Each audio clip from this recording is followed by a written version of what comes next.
do people cheer as much for cars as they do for drivers.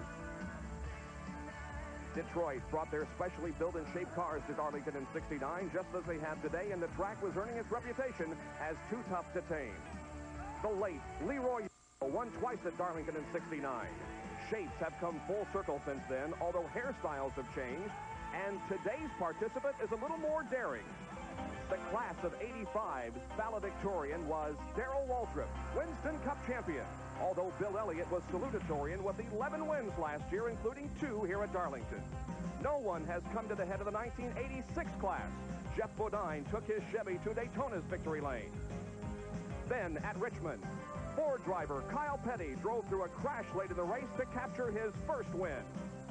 At Rockingham, Terry Labonte got GM back in the winning track when he outclassed the field in his Oldsmobile, and fans began to wonder if all 4 GM makes could win a race. At Atlanta, Morgan Shepherd surprised many by raising his hand and saying yes to the question, can a Buick win? And then, just last week, Rusty Wallace ran away and hid from the field in his Pontiac, making it 5 different winners in as many makes of cars for the class of 1986.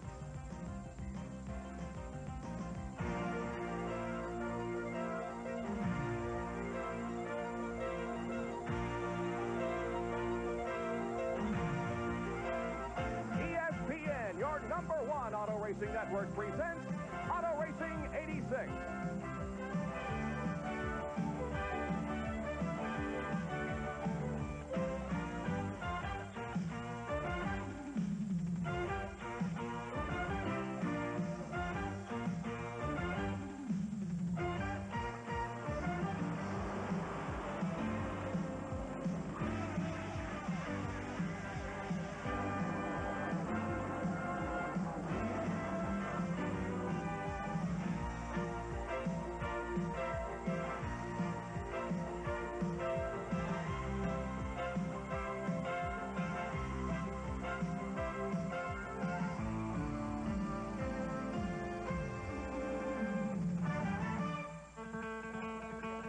Welcome you to the track too tough to tame, Darlington International Raceway in South Carolina for the Transouth 500, stop number 6 on the Winston Cup Trail for 1986.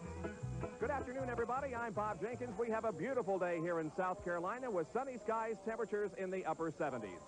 Well, NASCAR certainly has achieved parity in its racing. In the first 5 races of this year, 5 different winners and 5 different makes of cars in victory lane. Joining me in the broadcast booth for today's race will be Jack Arute, and really this story, Jack, goes beyond 1986.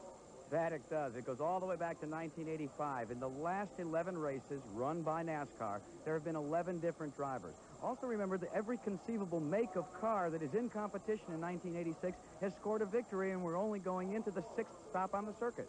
A Ford has visited victory lane in 1986. Kyle Petty drove one to victory at Richmond, but the Fords have not been doing well here this weekend. No, they haven't. Now, Ricky Rudd has qualified well. He's up there in the 8th position, but starting 21st, 22nd, and 23rd are the other Fords, with guys like Bill Elliott, Cale Yarborough, and Kenny Schrader. And they're scratching their heads. They think it might be due to a rules change that came into play a couple of weeks ago involving spoilers and front air dams. We'll get into that a little more as we get into the telecast. On the front row for today's race, teammates on the pole, Jeff Bodine alongside Tim Richmond. Let's get more on that story as we go to our 3rd member of the broadcast crew for today's race, working the pit area. Here is Dick Berggren. Bob, both cars on the front row here are out of the Rick Hendrick stable. And the Hendrick stable right now is one of the strongest in automobile racing in the United States. Last weekend, for example, with 3 different cars in 3 different divisions, all on the same day, Hendrick cars broke track records. Jeff Bodine is starting on the pole here with the same car he used last weekend to break the track record at Bristol, and he's broken the track record here at Darlington. Given that he's also the 1986 Daytona 500 winner, Bodine is certainly a favorite. But starting outside him is his teammate, Tim Richmond. Richmond hasn't won a race in the Winston Cup division since 1984. But he's got a solidified team, a very strong car, and a very positive attitude. Richmond thinks he, too, can win. But to win, he must finish. And this is one of the most demanding, least forgiving racetracks on the circuit. Bob? Thank you, Dick. We have 40 cars and drivers lined up to take the green flag in the Transouth 500, which is being brought to you by Dodge, a performance revolution, an American revolution. And by Goodyear Eagles. You either have Goodyear Eagles or you need them. And by Busch Beer, the beer with a taste as smooth as its name. Settle back in your easy chair. We have about 4.5 hours of racing, and we'll be back in just a moment.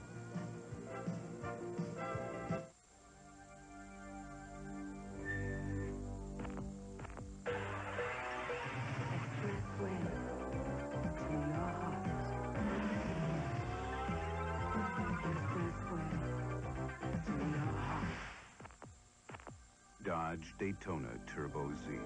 It'll be an expressway to your heart. Now you can get up to $1,000 cash back on all new American-made Dodge cars. Thanks again, America.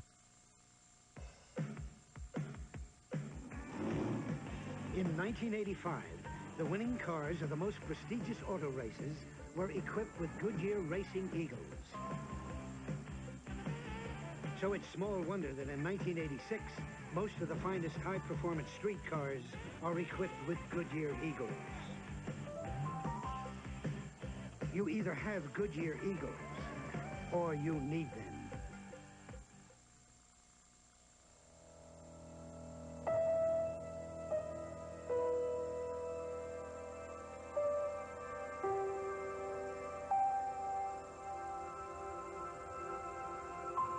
Man has always been fascinated with speed. But in a sport where there is no margin for error, winning is more than a quest for speed. It's a measure of skill. Test the guts. And though NASCAR has changed through the decades, its spirit still rests on what men who race have always known. It's not just the machine, it's the man who drives it. We're proud to be part of this great sport.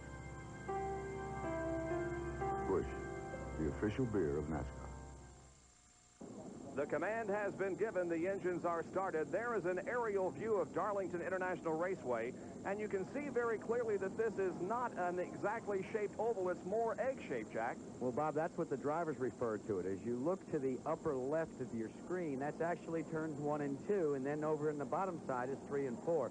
They're beginning to pull away, so we better get to row assignments right now. 40 cars ready to go, and here is the starting lineup for the Transouth 500 on the pole with a new track record of 159.197 from Chemung, New York in the Levi Garrett Chevrolet. Jeff Bodine alongside in car number 25, Tim Richmond in the Folgers Coffee Chevrolet. Second row, Benny Parsons, car 55, the Copenhagen Oldsmobile, and Dale Earnhardt in number 3, Wrangler Jean Chevrolet. The third row, number 12, Budweiser Chevrolet with Neil Bonnet. Outside, Joe Ruttman in 26, the Quaker State Buick.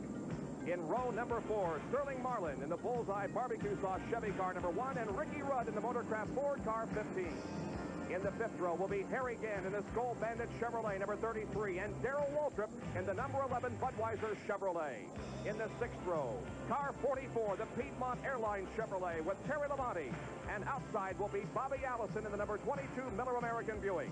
The seventh row, Rusty Wallace, last week's winner in the Al Ugard Pontiac car 27, and Buddy Baker in the number 88 Crisco Oldsmobile. Then in row number 8, Morgan Shepherd in car 47, the Race Hill Farms Buick, and Richard Petty in the familiar number 43 STP Pontiac. The ninth row, Jody Ridley in number 75, the Nationwide Auto Parts Pontiac, and Bobby Hillin in the Middle American Buick, car number 8. In row number 10 will be Mike Waltrip in car number 23, and Bill Parsons in 66. The 11th row for today's race will have Bill Elliott in car number 9 and Ken Schrader in number 90. The 12th row, car 28, Cale Yarborough, and 98, Ron Bouchard. In the 13th row, Rick Wilson in car number 4 and Davey Allison in car number 95. Those make up car row number 13, Rick Wilson and Davey Allison. Then in the 14th row will be Kyle Petty in number 7 and H.B. Bailey in 36. After that, in row number 15, Alan Kowicki in 35 and Trevor Boyes in number 6. The 16th row has Jimmy Means in 52 and Tommy Ellis in 18. The 17th row, Eddie Bierschwald in 94 and Ronnie Thomas in 48. The 18th row, Dave Marcus in 71 and Doug Hebron in 17. In row number 19, Connie Saylor in 64 and J.D. McDuffie in number 70. And in the 20th and final row, Bobby Waywack in 74 and Mark Stahl in car number 82. There is the front row, Jeff Bodine and Tim Richmond, and they are down the backstretch, and we should be going green next time around. And this is a tricky place for taking the green flag. You've got to be careful to get yourself into single file position by the time you dive into turn one. So the outside row really looks for a spot being held by the inside row when they drop the green flag. But it's very tricky when they come out of 4 and look at Harold Kinder's green flag. Boy, you just can't pick a winner in this race. There are upwards of 20 or 25 cars and drivers very capable of winning this race. We are in Buddy Baker's car number 88, sponsored by Crisco, and we hope to have excellent shots from the interior of this car throughout the Transouth 500 this afternoon. There is Buddy, who's lined up in 14th starting position. Alongside him, Rusty Wallace, the winner of last week's Bristol race. Here comes the field off of corner number 4. Harold Kinder waves the green flag, and we are racing at Darlington.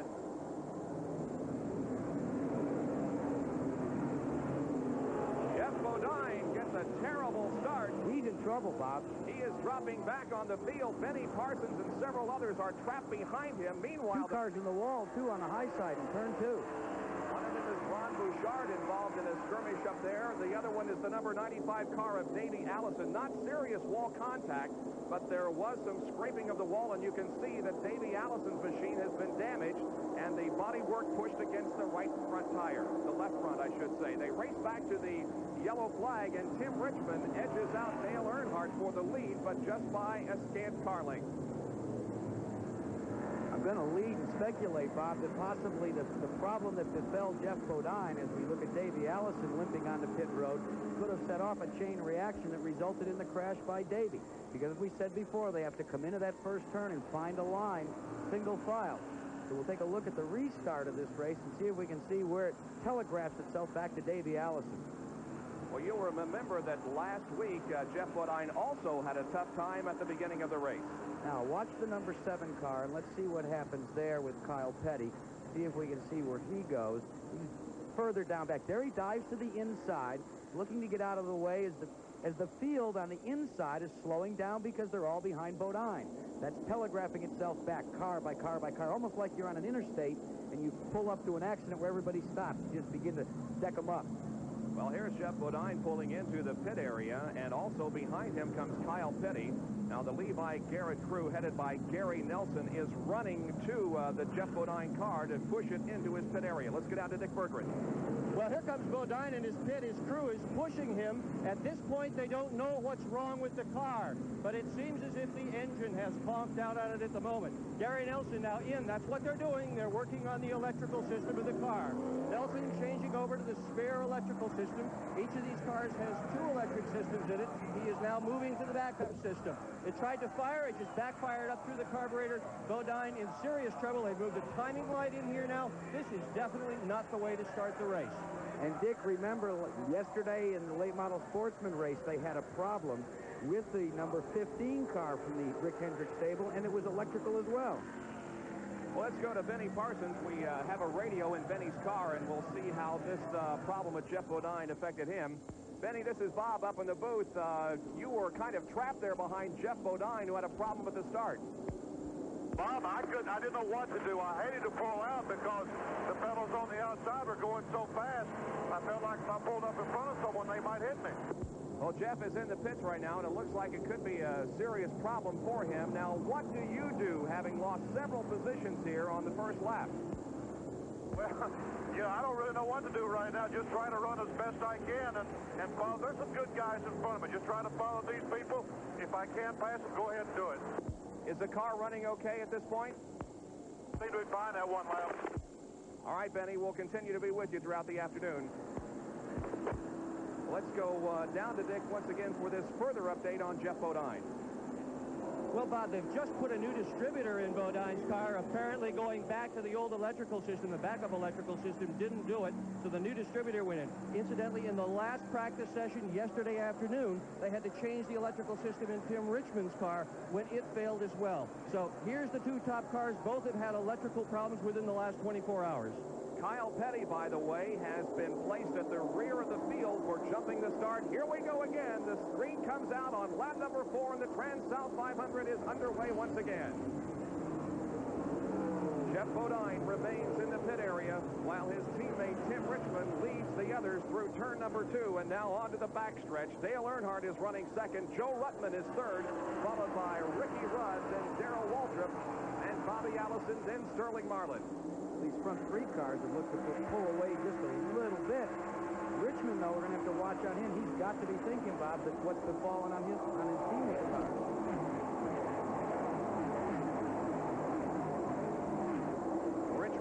Earnhardt and Joe Ruttman have more or less separated themselves from the rest of the field. Now Joe Ruttman looking strong, watching inside of Earnhardt. Did and you see Earnhardt squirrely coming off the second corner. Richmond is very, very loose. Earnhardt just took drastic action to try and avoid Richmond, but Richmond was very loose coming out of that corner. And he drops back 2 positions and may lose another one here. Joe Ruttman in car number 26 has moved into second spot. The lead now goes to Dale Earnhardt, and we'll replay what happened over in turn number 2. Watch Richmond. Richmond's tail will begin to bobble, and then Earnhardt makes a choice to try to go to the inside. It almost sets off another accident.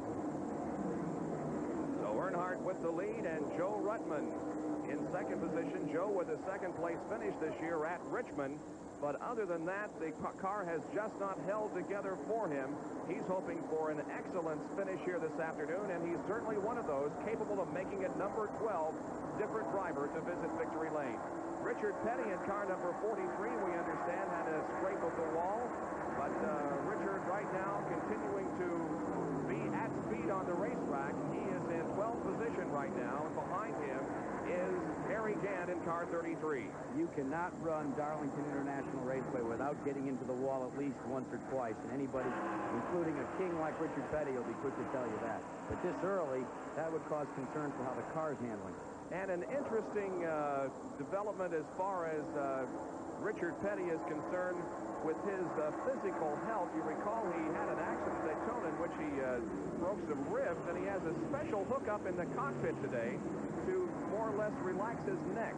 Well, yeah, it's something out of what I would say a Rube Goldberg handbook for head restraints. But Dick Bergeron can explain to us a little bit later about that. So 18 laps have been completed now.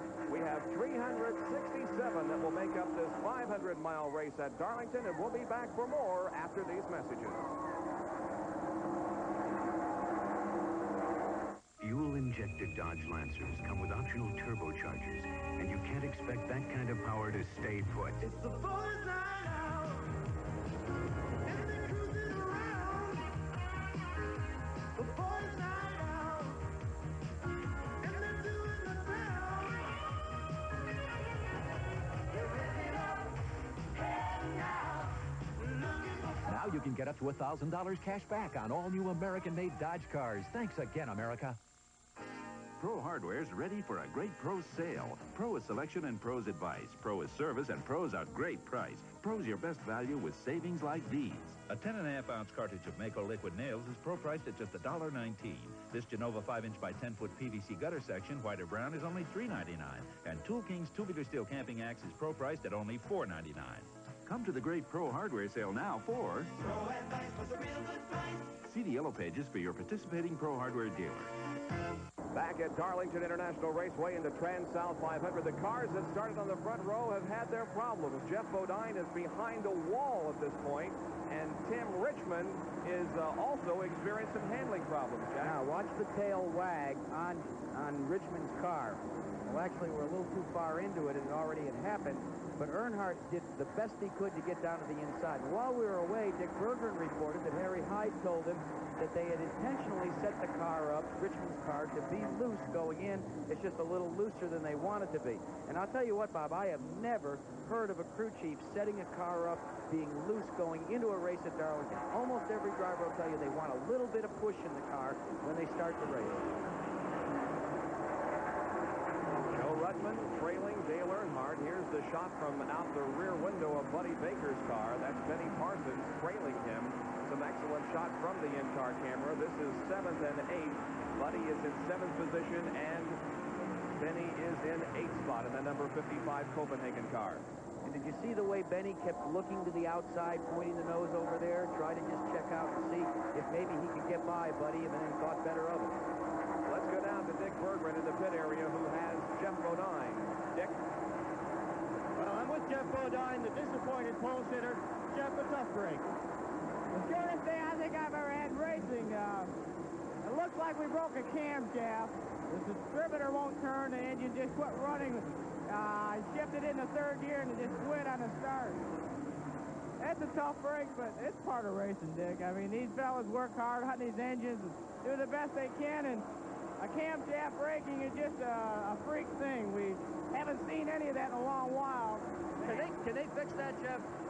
No. They can fix it when they take the engine apart, but that's all. It's broke down inside the engine, so we're out for the day, but still been a heck of a year. We won Daytona, got a couple track records already, a lot of racing left. The Rick Hendrick team has got a lot to be proud of. Tim Richmond's still out there. Let's hope he has a good day. That's Jeff Bodine. He sat on the pole. He is out of it already. First car to drop out. You know, that's an interesting point, Bob. Whoever talked to Jeff Bodine since he won the Daytona 500, he said, my whole season has been made just by that one victory. I'm the Daytona 500 champion. You can see it in his attitude, even when he drops out of a race as early as he did here. Last week was not particularly good for Jeff either. He finished 24th, and today will have to be listed, I believe, as the 40th finisher, last place. There's Dale Earnhardt. You know, the times that a driver turns in the final practice session is always important, and last evening, Dale Earnhardt was the fastest in practice. That may be an indication of things to come here this afternoon. Look how far back Tim Richmond has fallen. He's directly in front of Buddy Baker, our camera car, after starting on the outside pole, and if that doesn't mean that you've got your hands full, you're running back there in, what, 6th position? Let's see if we can see if the car begins to bobble at all as he comes through those corners. Now, on the back there, you see how they all try and line up single file, run as close to the wall as they can, and they hurtle down into that turn number 3 area. There you could see the car wag its tail as it went down through the corner. You know what Baker's thinking right now? How much room do I give him? Because this guy could lose it at any moment. And by the same token, Benny Parsons, who is right behind Buddy, probably thinking the same thing. We're watching 6th place Tim Richmond, our in-car camera in Buddy Baker's car. He's 7th, and behind Buddy is the number 55 car of Benny Parsons. We've completed 19 laps here in the Transouth 500, and the lead continues to be held by Dale Earnhardt, with Joe Rutland running in 2nd spot. There's a line going into the 3rd corner, and you notice how the car just dives down from the straightaway into the turn and kind of goes low on the groove. He does, but he's really got his hands full, because when a car is loose, it'd be like you or I driving our car on ice. We're in a very rainy condition. The ends want to swap with each other, and you've got to turn that wheel, lock it down as hard as you can, and let it begin to slide, and then overcorrect and back it back up again. Now Baker says, I've had enough of this. I'm going to try to get around him. He runs out of space before he gets to turn 3, and he's got to watch the Folger's tail wag one more time. Now they go into corner number 4. Tim Richmond still holding on to that 6th spot with Buddy Baker right behind him. No change of position on this lap.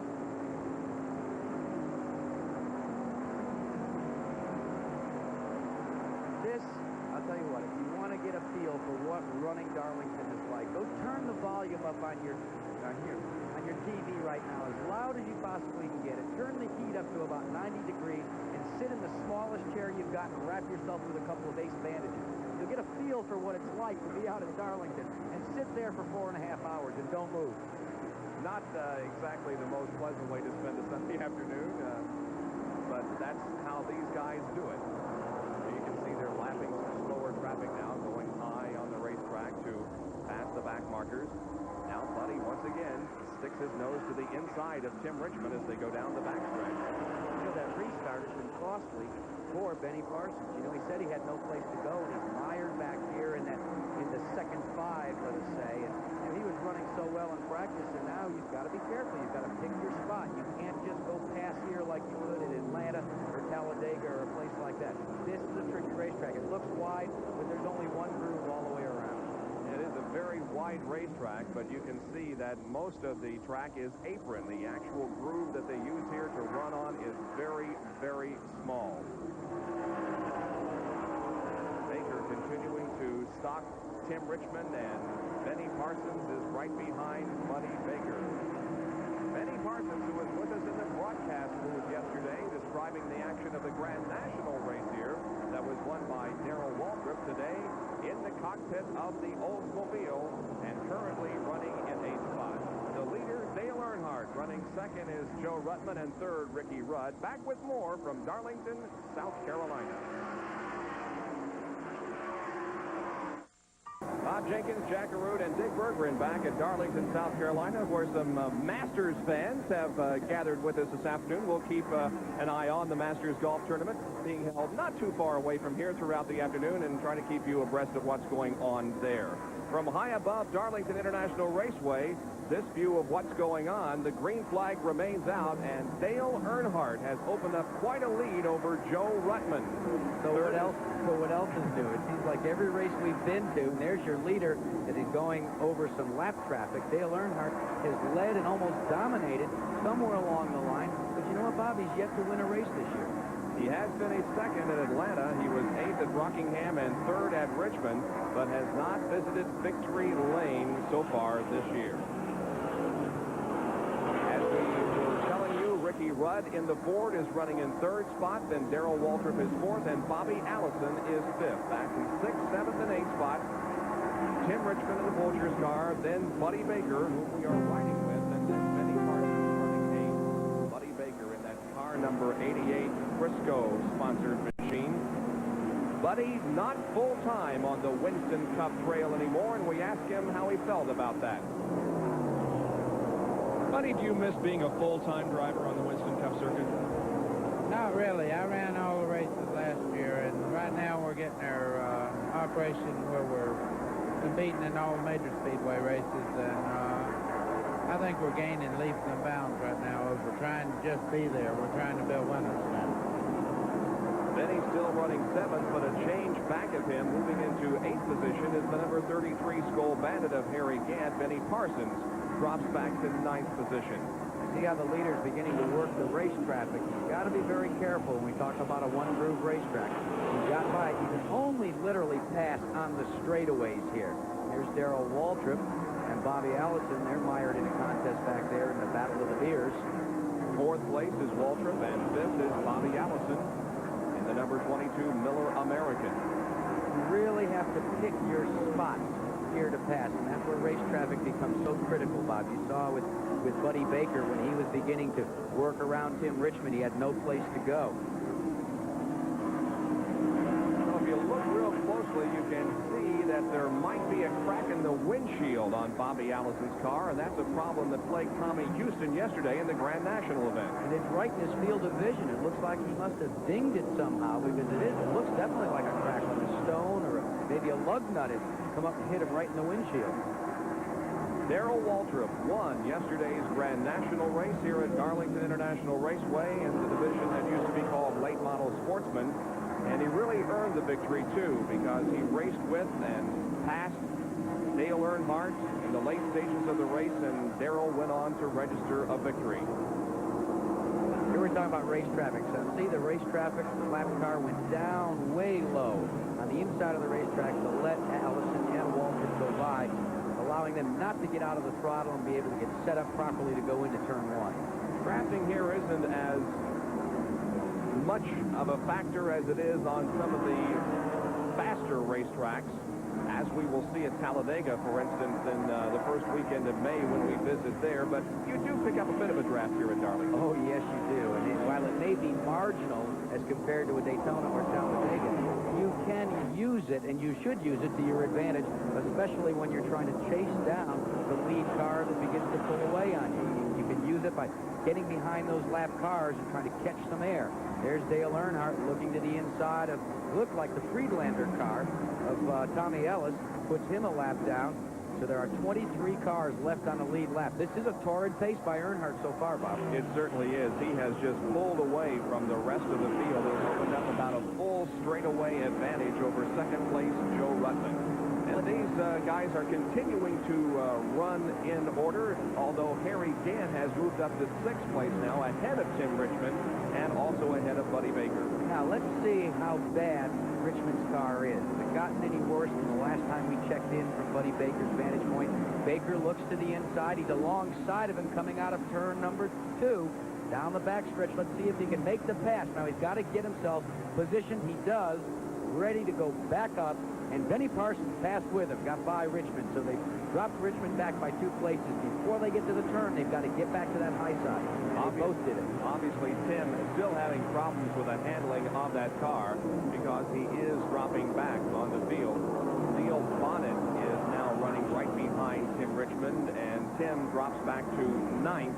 Neil Bonnet is in 10th position. I'll tell you, I would really have to question the decision to set that car up, Richmond's car, with any degree of looseness going into this event, because it's obvious that while he was fast in qualifying, he's going being very fast to the back of the pack here during the race.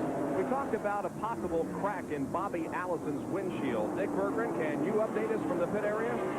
Yeah, I sure can, Bob. That's not a possible crack. It's a real-life crack. But it happened early in the race. A piece of debris came back and took a chunk out of it. The crew says they're really not worried about it because the crack isn't propagating. Now, you can run out here with a cracked windshield, and that's just what Bobby Allison intends to do. At the same time, though, in yesterday's Grand National race, there's a tremendous amount of air that comes back onto the windshield and could very possibly make that crack larger as the afternoon wears on. Well, there was a little bit of a difference between Allison's crack and Houston's crack. Remember when we reported it, Houston's crack was actually a hole. A piece penetrated the windshield, and with that hole, we had the problem. They began to, as he said, penetrate and propagate all over the windshield. With Bobby's, as long as they don't get a minor hole in it that'll cause the air to suck inside the cockpit, he should be able to go the distance without any problem. For those of you wondering, the guy who won both races here at Darlington last year, Bill Elliott, in the number 9 Coors Ford, is running in 20th position. The leader, Dale Earnhardt, and we will be right back. The Transouth 500 underway from Darlington International Raceway. Here's what's happened so far. Jeff Bodine, the pole sitter, had a problem right at the drop of the green flag, is already out of the race. The leader is Dale Earnhardt. Second place belongs to Joe Ruttman, and this man, Ricky Rudd, is running 3rd in a Ford. Now, as we indicated earlier in the program, his is really the only Ford that has shown any speed here this weekend. And he showed some strength last week at Bristol, and you know, both times they had a problem. Whoa, we've got a problem. And Bobby Hillin is spun in the middle of turns 3 and 4. Everybody's streaking by. You can see the skid marks coming down onto the apron for young Bobby Hillin in the Stabola entry. It is resting on the apron of the racetrack.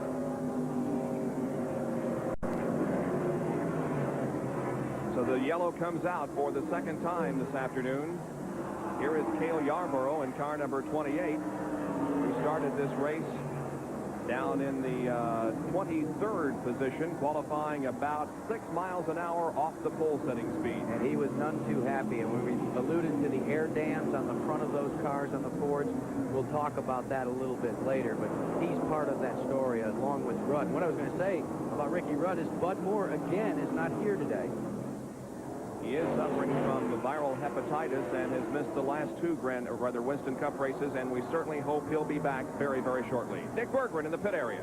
And Dick Berggren is in the pit area. The leader, Dale Earnhardt. They're going to take on at least outside tires, take on a load of fuel. This is a perfectly routine pit stop here. Since it's under the yellow flag, there's no tremendous rush. He would like to beat some of his competitors out. It's going to be a 4-tire change. They've got the right side change now. Going to do the inside. Most everybody up and down pit road has adopted the same strategy. 4-tire changes are legal this year. Everybody is going to take advantage of it wherever possible, and there goes Earnhardt. Just before the yellow came out, Dale Earnhardt had lapped Bill Elliott and Richard Petty. Take a look at Buddy Baker. Now, Baker's right there waiting for his crew to get done. They've changed the tires. Benny's away. You see Ricky Rudd pulled away. Look at the windshield, Bob, on that car. Now, he's just come in for service, and you can see how streaked it is anyway. They've dropped the jack. Now, let's see how quick he comes up through the gearbox here. He's going down the straightaway, pulled into second, and there's Cale Yarborough, and he's on the back stretch, and good. Bobby Hillin is out of the car. Bobby has run into a problem for the second week in a row. You'll recall last week he was involved in a nasty 3-car accident at Bristol International Raceway, in which he got his bell rung pretty good, and he spins out of today's race also here at Darlington. We've talked about the rule changes and how they're affecting the cars. Let's get more on that now to going to Jackaroo. Last year, many people said that the Fords had the unfair advantage, but what a difference a year makes. Now, there's been 3 new rules changes in just the last couple of weeks. The first one, well, all the cars are allowed to go back to 1984 size throttle bores. So that's helped the Fords and the General Motors products. The second rule is all cars now use the same size spoiler. So again, that's a toss-up. But here is the third rule, and here's the rub. Look at this window on the Chevrolets for 1986.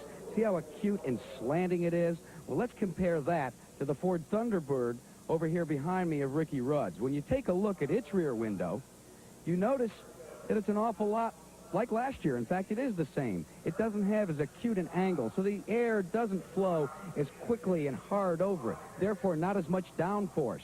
Now, here's where the third NASCAR rule comes into play, and maybe why the Fords are not as competitive as they'd like to be here at Darlington. The use of these front air dams is now allowed on all makes of cars. It doesn't seem to hurt the Chevrolet too much because the front air dam creates so much downforce. But it seems to hurt the Fords. Why? Well, they don't have as much downforce created by the back window. Remember the window on the Chevrolet? It really stuck the rear end of the car to the ground. So it was commensurate with the front. Here in the Fords, when the drivers take the car into the corner, the nose really grips the ground, lifts the rear end off the racetrack, and they report that the car is very loose. That could be the reason why most of the Ford products failed to qualify in the top 20. The only one that did, Ricky Rudd. He starts 7th. Bob, let me update you on that, too. This car, Cale Yarborough, has elected to go and start this race without that front air dam. They've gone to the 85 nose, and let's check in with Cale and see what he thinks. Cale, how is that new nose, the 85 nose, working on the car? Is it any better than what you had when you first came here? Well, the car's not handling like I'd like for it to, Jackie. I think it's working a little bit better than the air dam we had on the car when we came, but we still got a long ways to go. We're going to have to work with it every pit stop. Knowing that you've got to work and adjust on the car in every pit stop, are you hoping for a number of cautions?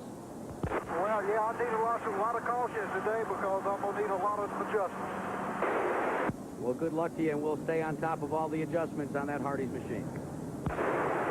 Right now, Cale Yarborough runs in 11th position. Here's how they're running. Dale Earnhardt is back in the lead. For a moment there, Dave Marcus was, but now Earnhardt goes back into the top spot. Ricky Rudd second, Joe Ruttman is third, then Darrell Waltrip, followed by Bobby Allison and Harry Gant. Back with more from the Transouth 500 at Darlington after these messages.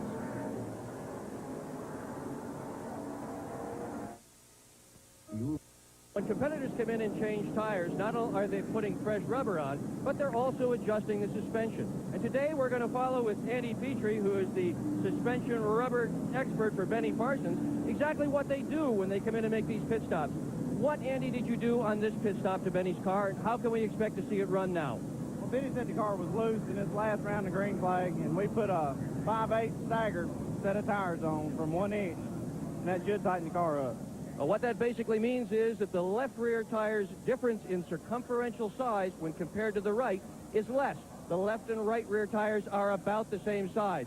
Benny's going to be able to tell them what's going to happen very shortly when the green flag drops. They hope they've gone in the right direction, and they hope they get rid of the car being loose.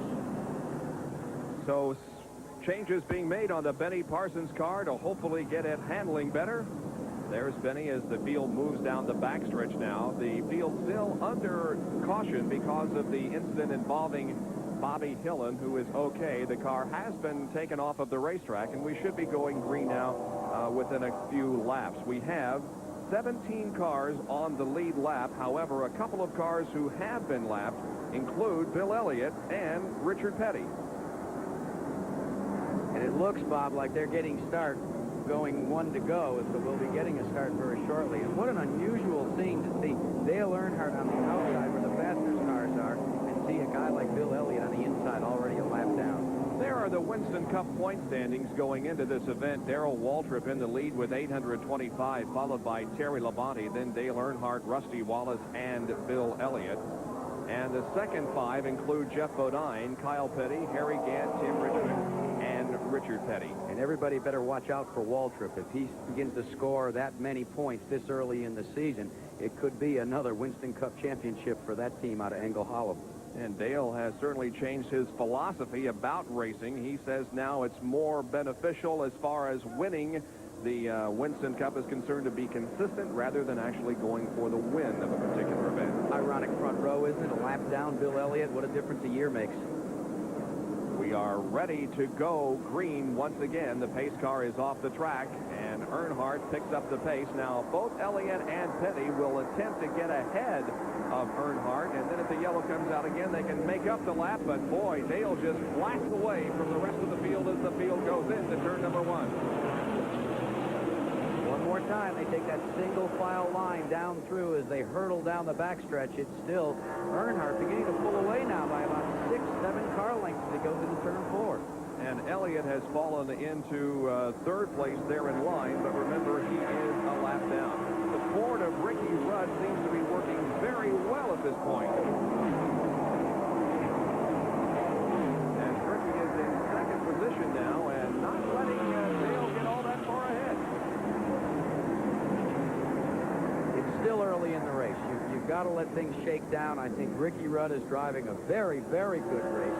One would have to question Dale Earnhardt's strategy just because of past experience over the last 5 events where he's run strong early and then wasn't around or wasn't in contention for the win except one time by the time they got ready to drop the white and the checkered flags. I want to update you on Bobby Hillin. He is fine. No problems whatsoever after that. He ended up in turn number 3 just a few laps ago, but Bobby Hillin is out of today's Transouth 500. At the tail end of this picture, you'll see a green car. Now, that's Joe Ruttman, the Quaker State Special. Ruttman running in third, and that's a strong run for Joe. You know, he is yet to win a Winston Cup victory. He's been flushed with a little bit more hope after the win by Rusty Wallace last week. And, of course, this car is owned by Kenny Bernstein, one of the nation's very, very best drag racers. Kenny deciding to become involved in ownership in Winston Cup competition. And believe me, Kenny is putting a lot of money and a lot of time into making Joe Ruttman's ride successful for him. You know how Kenny Bernstein got involved? He went to Daytona Beach, Florida a couple of years ago, and he talked Dick Bear into letting him take a stock car around and just try it and practice when they were getting ready for the Daytona 500. Kenny scared himself so bad, he said, I think I'm going to become a car owner instead of a driver on the Winston Cup Brigade. Well, I'm not so sure that I would want to go as fast as a drag racer goes in a quarter of a mile. That in itself is a little dangerous, I would think. You mean those squirt racers? There is Earnhardt, the leader of the race, now with about a 5, 6, maybe 7 car length advantage on Ricky Rudd. There is Rudd in second in the Motorcraft Ford. Meanwhile, we go back in the pack and pick up on some action.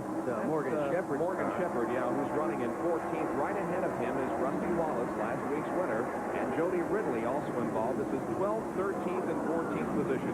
There's a good example. Now, there's Cale ducking to the inside, trying to get around the Friedlander car with Tommy Ellis on board. Wow, that was a close one.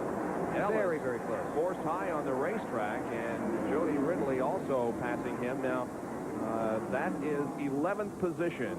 Cale Yarborough in 11th. And in cases of Darlington etiquette for our viewers, that was a pass that was done by Cale Yarborough. And actually, if you had to place the blame on someone there, and there goes Wallace to go around it, you would have had to place the blame on Tommy Ellis. He should have given way because Yarborough was up above. Now, look at 3 cars. That's our camera car in the back there. That's Buddy Baker, still glued to the rear bumper of Tim Richmond, trying to work that race traffic. Here's the Captain Cody's car, Rick Wilson.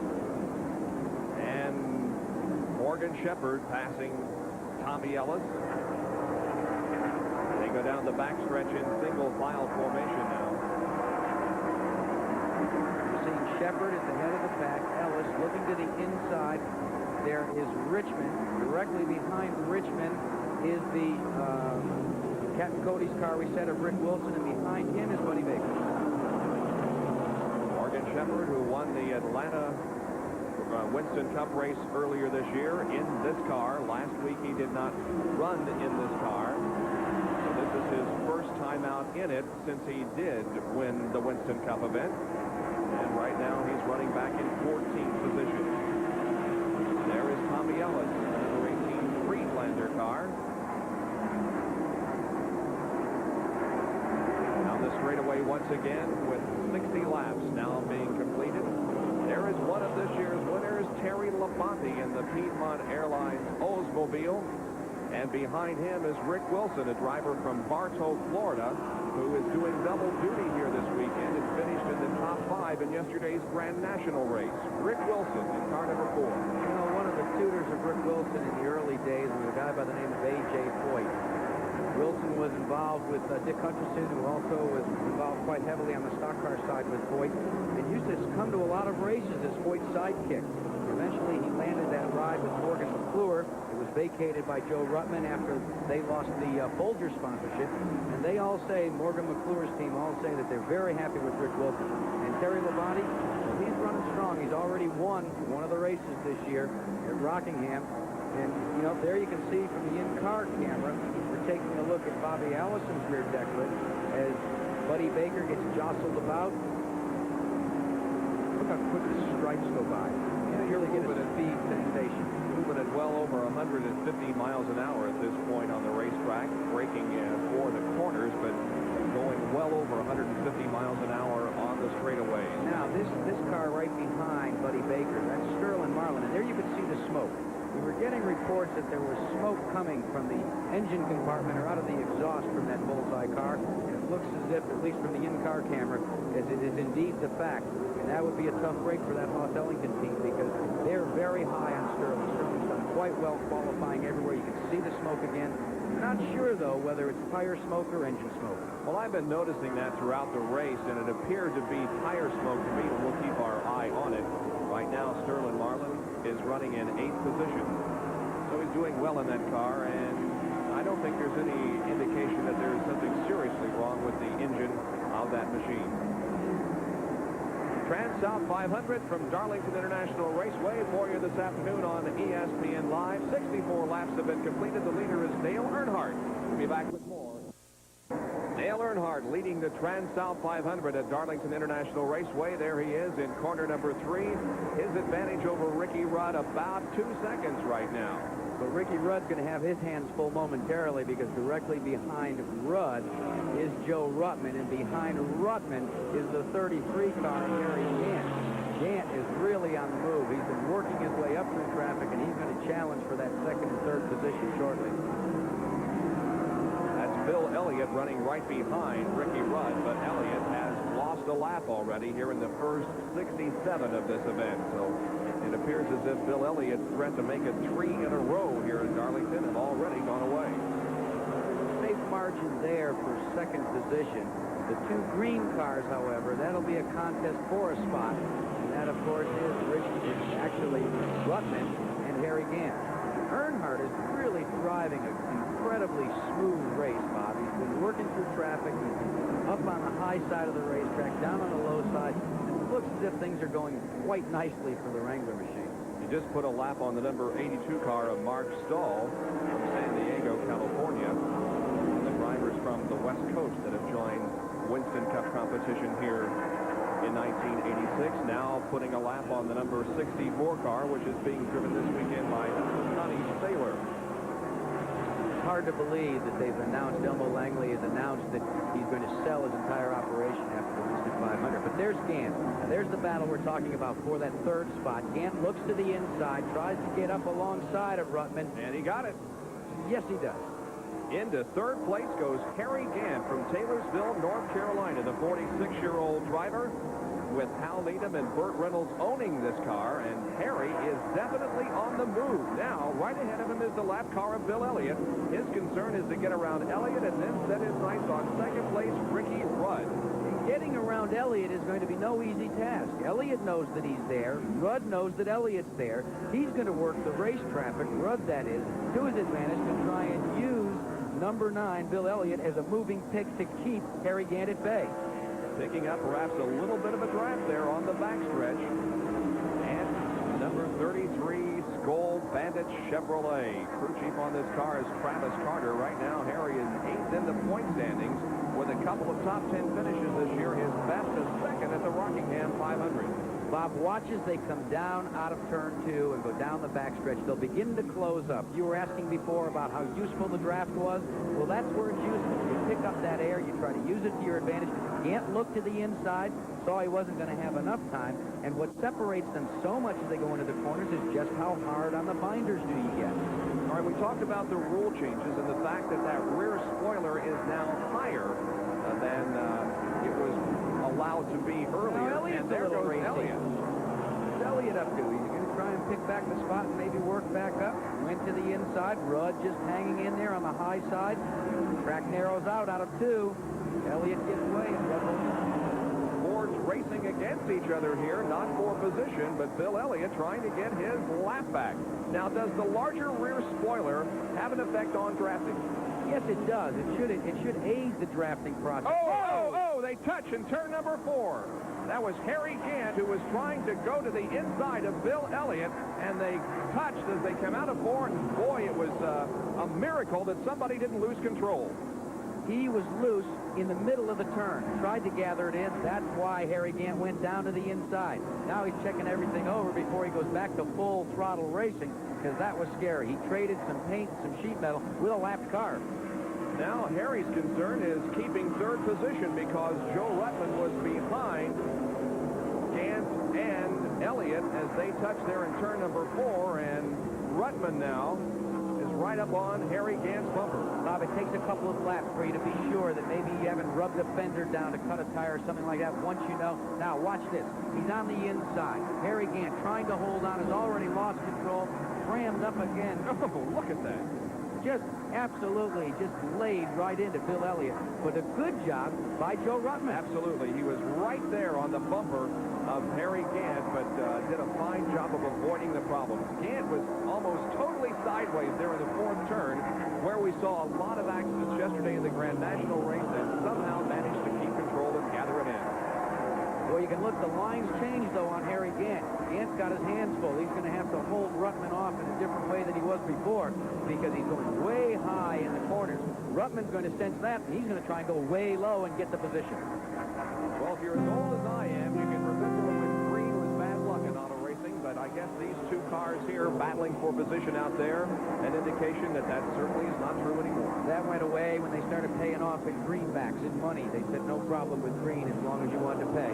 Our 2858 update on the air for you right now indicates that earlier this morning in Spain, Ayrton Senna was the winner of the Spanish Grand Prix, and what a tremendous race that was as he beat Nigel Mansell at the line by 1/100th of a second.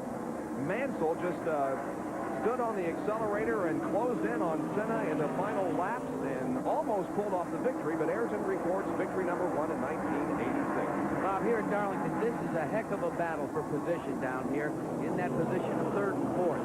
I keep watching the 33 of Harry Gant. He goes so high up against the wall in both corners, and Ruttman just tries to reel him in inch by inch by inch. He's going to get by him eventually, maybe in about 7 to 10 laps. Now here comes Harry closing in on the number 9 car of Bill Elliott once again as the leaders are on the high side of the racetrack and the slower traffic on the low side. Well, let's go down to Dick Bergman in the pit area, who is with Travis Carter of the Harry Gant crew. Well, Travis, what did that incident do to your car? How is it running? I think it's going pretty good. We just got a little tight situation up there trying to get by Bill and trying to chase Dale down, but I think we might have to just sit and wait a little while and hopefully beat some of these guys out of the pit. All these guys are pretty strong and it's hard to get by them, and the track's a little thick right now. I think it's going to improve later on, and that's what we're trying to get ourselves in position, hopefully to be better late in the race. That's Travis Carter. He's Harry Gant's crew chief. And once again, he is running in 3rd position. Gant is running 3rd. Ruttman is 4th. Bill Elliott not on the lead lap. Ahead of Harry Gant is the 2nd place car of Ricky Rudd. And Buddy Baker with our in-car camera passes Richard Petty, and Buddy Baker is in 7th spot. There you see the Neil Bonnet machine also directly behind Richard Petty, taking a look at him. You remember last week he just took one whale of a wallop to Bristol. That was an unbelievable situation because Neil Bonnet had jumped off into the lead of that Valleydale 500 at Bristol International Raceway in his Budweiser-sponsored car number 12, and he was looking so strong, actually pulling away from the rest of the field when all of a sudden the car goes to the right and directly into the retaining wall. We asked Neil about that incident. Well, Neil, you had your bell rung pretty good last week at Bristol. Is everything okay? Well, I spent Monday and Tuesday trying to recoup. I've had a lot of wrecks at a lot of different racetracks, 200 mile an hour and everything, but I don't know why that particular wreck last week hurt me more physically than any wreck I ever had. But on about Wednesday, I got feeling better. Thursday, I felt a little bit better, so I'm going to be in good shape for the race now. That's Neil Bonnet, and right now he's in 8th position. The lead continues to be held by Dale Earnhardt. There he is. It's been his race since the drop of the green flag, when Jeff Bodine, the pole sitter, had trouble, and then Tim Richmond experienced handling problems. Earnhardt went in the lead, is still in the lead, and we'll be back after these. ESPN's Auto Racing 86 fans next weekend will be with us for the First Union Bank 400. That's at North Wilkesboro, North Carolina. A half-mile racetrack, a lot different type of racing that we're seeing here today, but certainly a track that always has a lot of interesting racing. That's next Sunday. We'll be on the air live at 1 o'clock Eastern Time, the First Union Bank 400 from North Wilkesboro, North Carolina. Let's get an update from the pit area. We go once again to Dick Berggren. Well, I'm in Benny Parsons' pit right now, and the last time Benny came in, he changed rear tires and tightened up the stagger a little bit. That helped the car. They say it's running quite a bit better. He's got 30 tires to choose from for the next stop, and the crew says they're not going to change anything in relation to tire size. Next time in, Benny Parsons' crew is going to adjust the chassis. It just goes to prove man does not live by tire stagger alone. Benny started third and is in 9th position. There's Dale Earnhardt. A little bit of a wiggle out of that car in the second corner, and we've seen very little of that in the first 88 laps of this race because that car appears to be handling so well. We were remarking at how well it looked. It was reminiscent of the fine run both in the spring and again at the end of the summer here at Darlington by $1 Million Bill, and it just looked the same, like the car was running on rails without any problems. But it's still early. It's a place they call the track too tough to tame. I've seen races here, Bob, where drivers have gone out and have led all the way to the last 15 or 20 laps and then have the car crash and have them not finish. This is too early to even be able to speculate as to who's going to be a victor. Earnhardt, I'm sure, would like to be. One of 2 races we'll be televising for you from Darlington International Raceway on Labor Day weekend. Of course, the Southern 500 will be live here on ESPN. And remember, the Achilles heel for Dale Earnhardt this year has been the last 3 laps at any event. He's had so many problems, so we're just going to have to just see if he's still there at the end. Look at this inside the car. It's like actually Neil Bonnet has gotten around Buddy Baker. He has indeed, so that makes Neil Bonnet up into 7th now and Buddy Baker back to 8th position. Baker likes to point his nose down low a little bit as he goes into the corner there. There's that battle still, and they raging. They do get around Bill Elliott, though. Both Harry Gant and Joe Ruttman have passed Bill Elliott, and so now we have 2nd, 3rd, and 4th running right together, nose to tail on the track. A classic display of how tough it is to get around a lapped car. You see, they got around Elliott, and they closed right up on the rear deck lid of Ricky Rudd. Rudd still trying to use that traffic to his advantage, trying to pick and choose. He's going to go around Elmo Langley, 64, driven by Connie Saylor. Tries to hold them all up down the backstretch. Harry Gant right there, looking for the spot. And you know Joe Ruttman cannot be passed over because he is running a sensational race. Let's watch Harry Gant now to the inside of Rudd. Harry Gant moves into 2nd position in turn number 4. And did you see how he sawed the wheel? He had it cocked all the way down, and here comes Ruttman now. Ruttman to the inside, Rudd covered the spot. Rudd covered the spot, said, no way, 1 green car, a lap. I'm not going to let you get by 2. Let's see what Ruttman does on this lap, though, if he'll be able to pass Ricky Rudd and move into 3rd. It's a good battle for 3rd position. Ruttman does go low at the end of the backstretch. He'll try to take the spot in turn 3. Can't do it. It was obvious. The way to know whether he's going to be able to make the pass or not is if he isn't up alongside, midway down the backstretch, he's got to wait for the front stretch. Let's see if he looks to the inside again.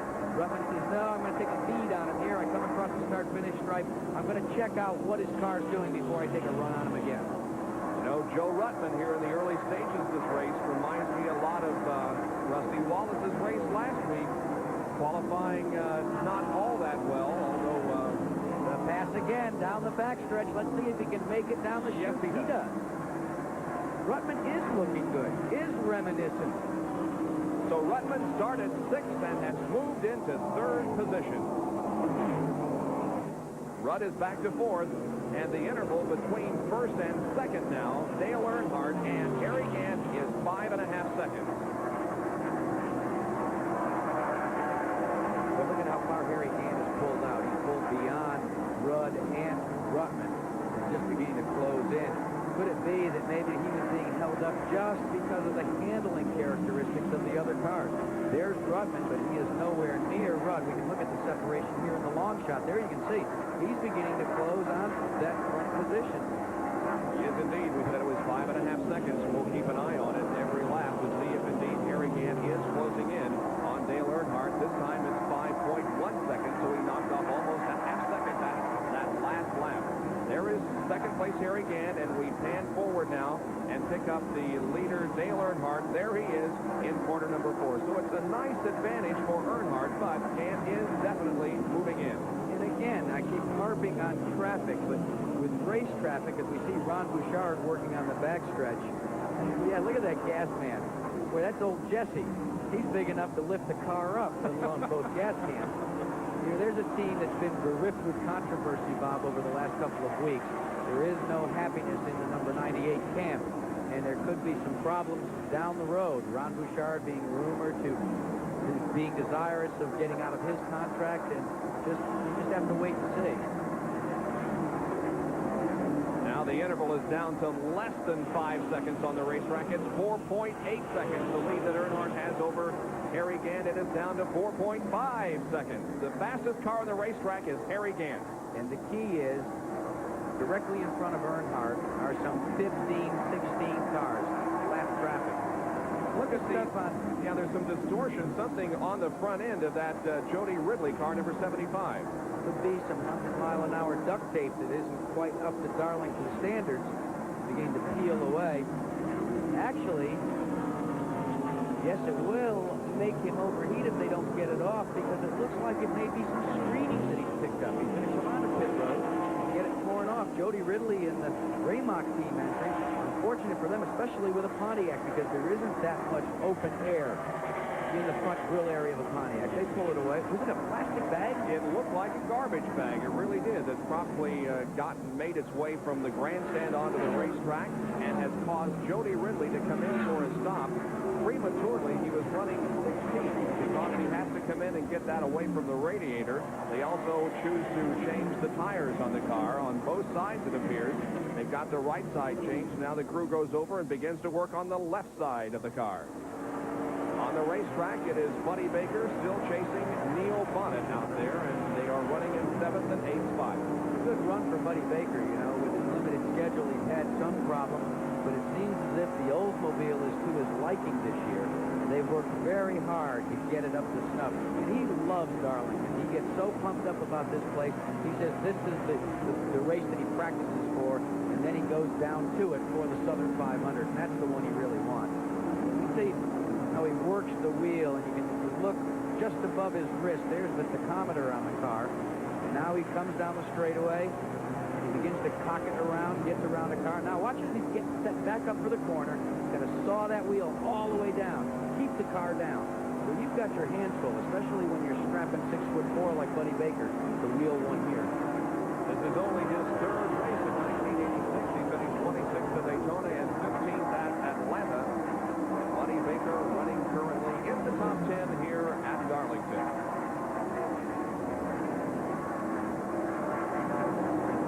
The interval between 1st and 2nd, now about 4 seconds. As Dale Earnhardt continues to hold off Harry Gant's challenge. Take a look at the RPM being turned by the racing engine. Wow, we're up to 7,000 right now, moving up to 7,500 RPM. Do you know what would happen to your car if you turned it at 7,500 RPM? It redlines, I believe, at about 3,000.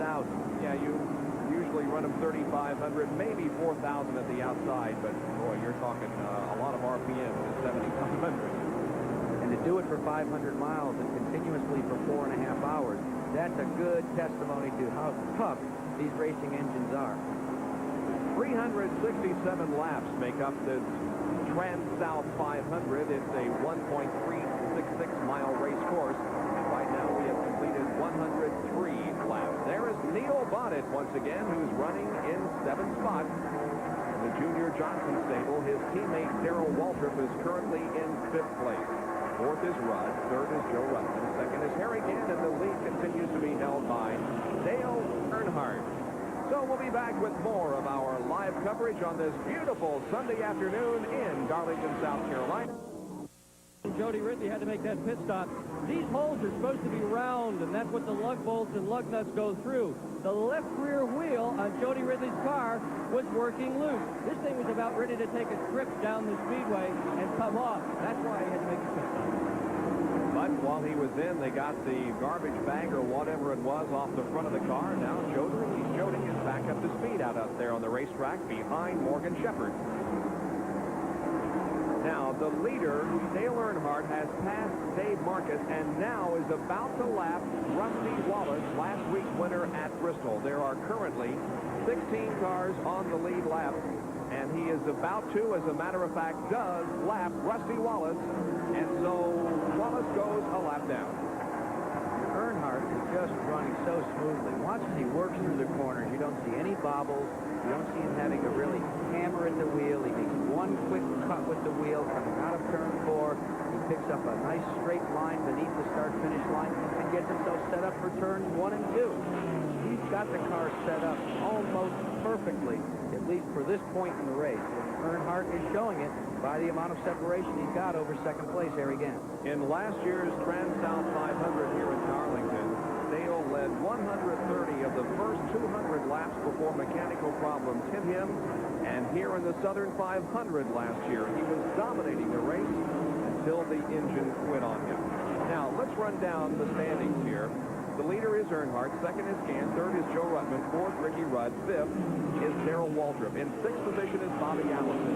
7th is Neil Bonnet. 8th is Buddy Baker. 9th, Benny Parsons.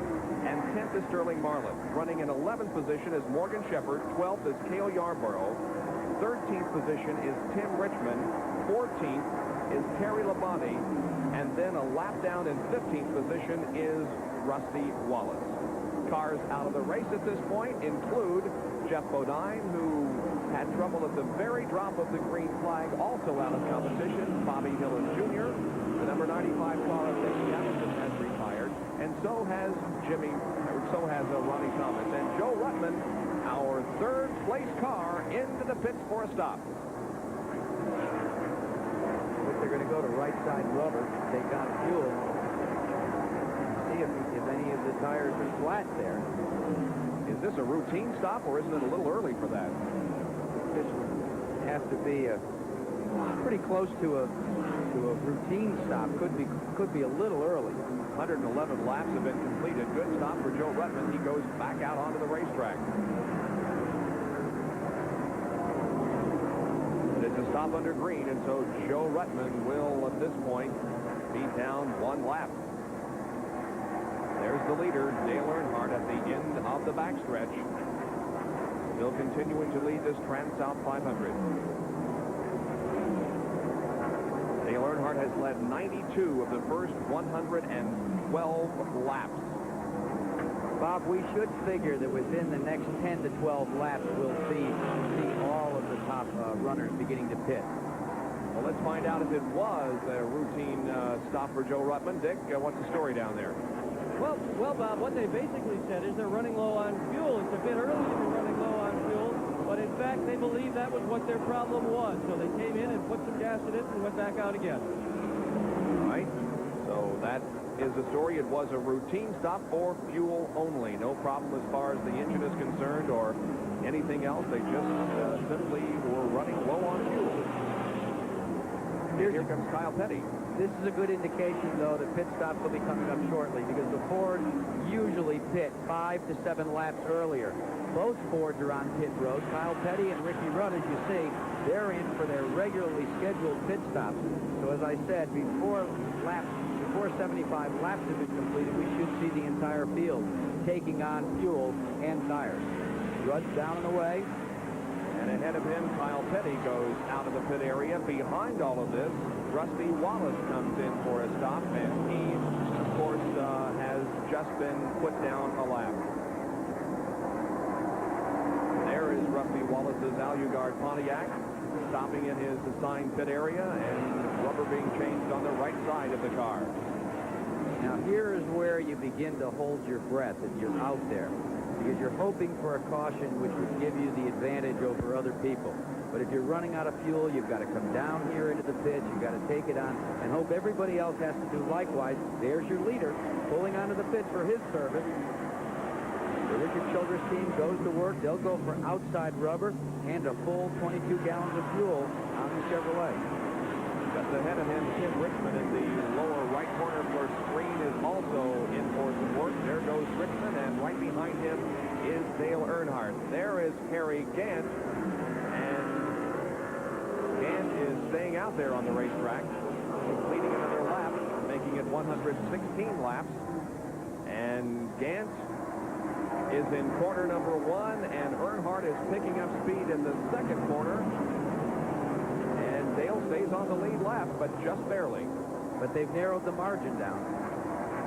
Narrowed it down considerably, but that was good work by the Richard Childress crew, because it was a fast pit stop, and it paid dividends. He was the only one of the top guys not to go a lap down. Richard Petty comes in for a pit stop in the SDG Pontiac. We're going to work on that car. Everybody was an assigned job during pit stops. And you can see one of the crew members going inside the car to make a chassis adjustment. Here's Dick again. Well, Dale Earnhardt sure made a fast pit stop, but he didn't quite get a full load of fuel. So, if they keep running on the green flag, Earnhardt's going to have to be one of the first ones in. He just took off before the fuel tank was full. Well, that's an interesting development. So, Earnhardt may be in before anybody else to get more fuel. There's Bill Elliott pulling back out on the racetrack, having made his second pit stop of the afternoon. Coors Melling Ford gaining speed, entering the track in corner number 1. That could really create some problems later down the line, Bob, if he didn't take on a full 22 gallons of fuel, and this thing continues to run without any really sizable caution flags. He's going to have to come in earlier than everybody else, and that's going to cost him dearly. Morgan Shepherd, the winner in Atlanta, brings his Buick, serviced by the Race Hill Farms team, headed by Jack Beebe and Jake Elder. And they do say that the reason they changed the tires is it takes just as long to fill it with 22 gallons of fuel as it does to change outside or inside tires. So they just accomplished both under green flag conditions without losing time. Harry Gant is the leader of this race. He has not made a pit stop. And we're watching to see if he chooses to come in this time. No, he stays out there. And neither has Darrell Waltrip, Neil Bonnet, Buddy Baker, or Benny Parsons been in for their second stop. Now, Harry Gant is one of the drivers that runs with that fuel flow meter. We've done track facts on it before, which literally will tell you just how many gallons of fuel you have left. So that's aiding Harry Gant right now as he waits for a caution flag. Darrell Waltrip is coming in for a pit stop. His pit is the very last one for turn number 1. So he has the entire length of the pit area to go before he comes upon his pit, and there it is. Buddy Baker is also in for a pit stop. We'll watch the Junior Johnson crew working, though, on the Darrell Waltrip car here. The rubber is changed on the right side, and the fuel in, and away goes Darrell Waltrip. 13-3, a very good stop for Darrell Waltrip. They didn't, by my count, make any sort of chassis adjustment, so that could portray how well the car is going, at least at this point in time. Buddy Baker pulling back out onto the racetrack after having made a stop. Now here comes Benny Parsons in. Benny was running 9th prior to this pit stop. We have still not seen the leader, Harry Gant, working his way toward the pit area. And the only other car in the top 10 besides Gant that has not made a stop here in the race is Neil Bonnet. Good time, 14.6 pit time for the Copenhagen team. And you know what was interesting there is they made no chassis adjustment. So that stagger going down to 5.8 on the last stop must have helped them. Cale Yarborough is in. Now pits here on both the front stretch and the back stretch, and Cale Yarborough's pit is on the back stretch. There he goes. Back out in contention. Harry Gant remains on the track. He is at the end of the backstretch. Let's see what happens here. He is getting excellent fuel mileage in this car. He's in turn number 3 now. We'll see if he takes the low road and comes in for a stop. He certainly does not. We'll choose instead to lap Tommy Ellis once again. Here is Neil Bonnet now in for the second stop, and now Gant is the only one in the top 10 who has not made a stop, but we anticipate Harry Gant stops next lap. A little unusual there. His man cleaning the windshield. That was Junior Johnson, usually over there with the Darrell Waltrip team. Just pressed into service by Tim Brewer and Doug Reichert to take care of Neil's windshield. Harry Gant is dropping low on the racetrack, and turn number 4 is now down on the apron of the track as Neil Bonnet pulls out. Harry Gant comes in. The leader is in for his second pit stop of the afternoon. Let's go to Dick Berggren. And here comes Harry Gant down pit road. They've been ready for him for 8 or 10 laps. The windshield on Gant's car is really streaked, and they go to work on it. Now, a couple of laps ago, Gant's crew thought they were really going to get a break. Hebron's car came down the front straightaway with smoke coming out of the exhaust. They tried to tell the NASCAR officials, hey, let's get a caution flag. They didn't get it, and instead made a 15.3 pit stop just now under the green. All right, we'll see how things shake out now here as Harry builds back up speed and goes back out onto the racetrack. The lead is now being held by Dale Earnhardt once again. Dale is in the middle of the backstretch, while Harry Gant is now in the middle of the backstretch, so about a quarter of a lap, or rather quarter of a straightaway ahead at this point. So the second round of pit stops has been completed, and the Transouth 500 has completed 126 laps with Dale Earnhardt back in the lead, and will be right back at the Transouth 500 in Darlington, South Carolina, with 130 laps completed. Dale Earnhardt is the leader. Harry Gant is second. Joe Ruttman third. Ricky Rudd is fourth. And Darrell Waltrip running in fifth position. We have 12 cars that are currently on the lead lap. Sixth is Bobby Allison. Seventh is Sterling Marlin. Eighth is Benny Parsons. Ninth, Buddy Baker. 10th is Neil Bonnet. 11th is the number 25 car of Tim Richmond. And then in 12th position is Morgan Shepherd. And right ahead of Morgan Shepherd, there is Morgan moving to the inside right now at the end of the straightaway, the front straightaway. And Dale Earnhardt is running right behind Morgan, so Morgan is in the chance of being lapped at the moment for 12th position. And running together on the racetrack is Bobby Allison and also Benny Parsons. And this is the race for 6th, 7th, and 8th position. And also Sterling Marlin there in car number 1 is battling for position. 3 cars in a race for the spot here. Looks like Marlin wanted to follow Bobby Allison along the high side and thought better of it. Benny Parsons stayed in his groove like he should as he maintained his line going into the corner. Now Benny's going to look to the inside of Bobby, see if he can get it. Looks like the cars actually wobble or wiggle a little bit as they come out of the corner. What it is the suspension taking a set as it comes out of the corner and getting ready for the run down the backstretch. Benny tried the high side one more time for the look up there, but Bobby covered the spot. Did he do it this time? 6th, 7th, and 8th going at it here. Benny to the inside of Bobby Allison at the end of the front stretch. The cars side by side. They go into turn 1 side by side, and Benny has the line. He goes into 6th spot. A nice move there by Benny. And a nice move by Bobby, too. Bobby knows what the etiquette is. He said he was up alongside my doorpost. It's his position. He backed out, allowed Benny the free line going into turn 1. Now we'll see if Sterling Marlin can talk Bobby into doing the same thing for him. There is Sterling Marlin in car number 1, the Bullseye Barbecue Sauce Chevrolet. Started this race in 7th spot. Marlin looks inside on the main straightaway as they cross the stripe. No move by Marlin. Well, he had a good teacher, but he may need a little bit more remedial work before he tries it himself.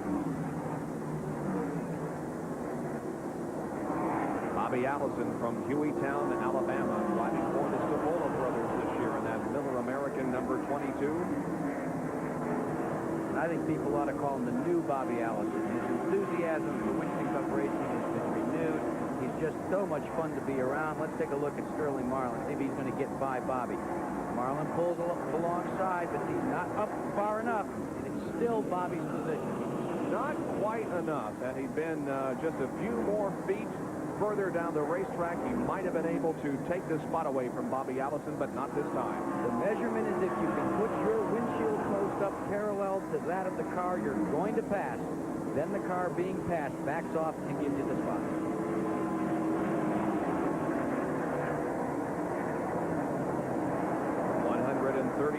Laps have been completed out of 367 that will make up the Transouth 500. Next week on the short track at North Wilkesboro, North Carolina for a 400-lap event there. We hope you'll be with us. We hope we have as great a weather as we have had here at Darlington all weekend long. There was a threat of rain, at least there was on Friday, but when we woke up this morning, skies were clear and the sun is shining brightly here with a temperature in the upper 70s.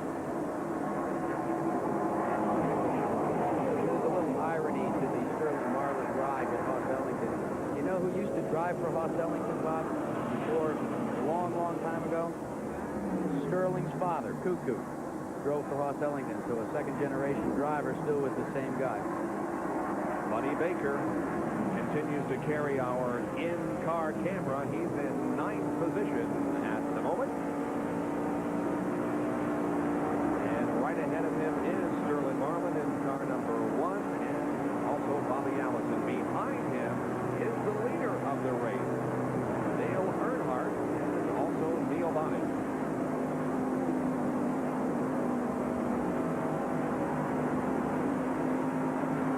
Dale Earnhardt has just lapped Buddy Baker, so we now have 8 cars on the lead lap, and boy, I'll tell you, Dale Earnhardt is just dominating this race.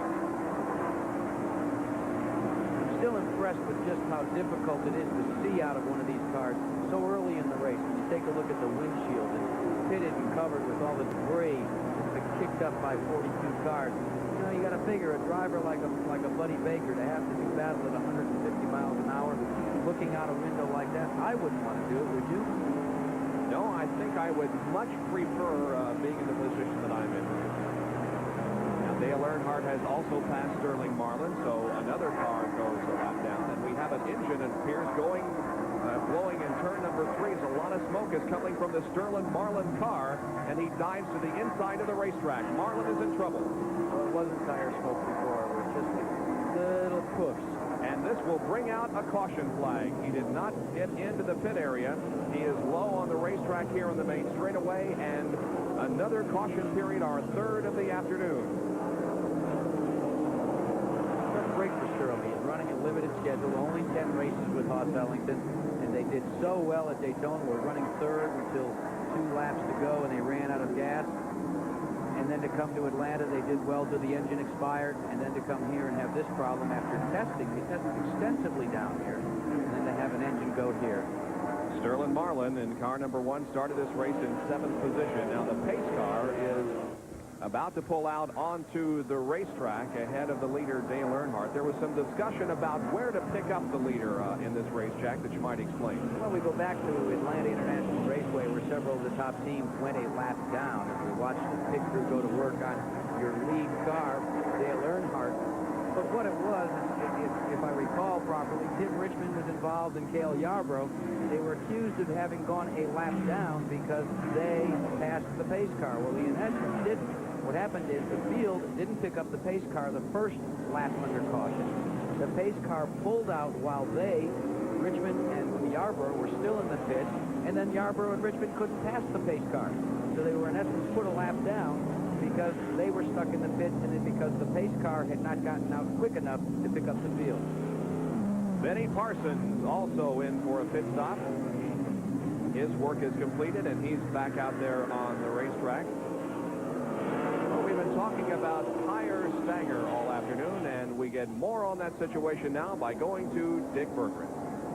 Stagger, which is defined as the difference in size of the right rear versus the left rear tire, is one of the key variables that controls the handling of a stock car. These tires behave as if a solid axle connects them, and if they were in fact the same size, when the car got to the corner, it would try to move straight ahead, just as you see this tube moving in a straight-ahead direction as it rolls down an incline. But if the left rear tire is smaller than the right rear tire, when the car gets to the corner, it behaves as if it's got a cone determining its direction, just as this ice cream cone tries to go in the leftward direction. Now, these differences aren't major. They range, in fact, from as little as 1/4 of an inch to about 1.5 inches and little more than that in any condition. But stagger is important. How important? When you see a competitor that's not running well in a stock car race, and he comes in and makes a pit stop and changes tires, he's not only putting on cooler tires that are faster, he's also almost certainly adjusting the stagger. And if he comes out and he's running faster than before, you can bet they got the stagger right. The Transouth 500 is 142 laps old, and we are under our third caution period of the afternoon because of a blown engine on the Sterling Marlin car. We'll resume our activity from Darlington International Raceway. Welcome back to Darlington, South Carolina, where the green flag is coming out for the Transouth 500 on lap 144. Dale Earnhardt has once again gone into the lead with Harry Gant running second. Joe Ruttman is third. Fourth position is Darrell Waltrip. Fifth is Ricky Rudd. Sixth is Bobby Allison. And seventh, Benny Parsons. Those cars are on the lead lap. Let's go down to Dick Bergman now for an update on the most recent round of pit stops.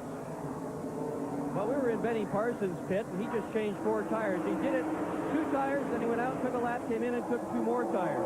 They put 4 brand new tires on it, and they made the left rear a little bit smaller than the right rear. So they're going to try to loosen it up. He is very close right now. The chassis is running quite well. Well, hopefully in our next caution period, we'll get a chance to talk with Benny on the radio to find out exactly how the handling in that car is going for him at this point. You know, Bob, we talked a lot early in the telecast about the run to the back by Tim Richmond. Look who's back in the lead contingent, directly behind Dale Earnhardt, and running actually 1 lap down is the 25 car of Richmond, and he's working his way back to the front. Tim Richmond has had handling problems during the afternoon, and that's the reason why he is a lap down. But, of course, if he gets those problems corrected, he very well could get back on the lead lap here by passing the leader, Dale Earnhardt. And then if there were another yellow to come out, he could make up that full lap. Darrell Waltrip is right behind Buddy Baker in our in-car camera. Picks it up very nicely for you. Darrell going to the high side, and also Richard Petty. And it appears as if Buddy is slowing down because several cars got around him. He is to the inside of the racetrack, and it looks terminal. He's in turn number 2 right now, well down to the inside of the racetrack, and something has gone wrong in Buddy Baker's car. We're going to try and... Terry Labonte's got a problem, too. He's slowing down coming into the pit. We're going to try and take a good, close look inside the cockpit of Buddy Baker's car to see if we can get an indication as to what's happened. There's one Oldsmobile that's gone behind the wall, the Piedmont Airlines car. And there you can see he's turning. Whoa, we have a problem. Coming off of corner number 4, it is Phil Parsons into the inside wall. You can see Phil moving around in there. He appears to be okay. Not really that severe impact with the wall, but nevertheless, Parsons tastes the concrete here off of corner number 4 to the inside of the track. In such a short span, in less than a minute, here comes the leader coming down to take that yellow flag. He'll maintain that position. In that shortest span, 3 of the 4 Oldsmobiles in competition, actually 3 of the 5 Oldsmobiles in competition, look like they're going to be going behind the wall. Body work back on the left front tire of that Phil Parsons car, and he'll be coming in, and repairs will be made to it, but I don't think that repairs can be made to the Terry Labonte car and the Buddy Baker car. We'll replay what happened up in turn number 4 with Phil Parsons. Here's the car sideways. Now he's trying to, he should have locked the brakes up there a little bit quicker than he did. He saw the wall, tried to straighten it out.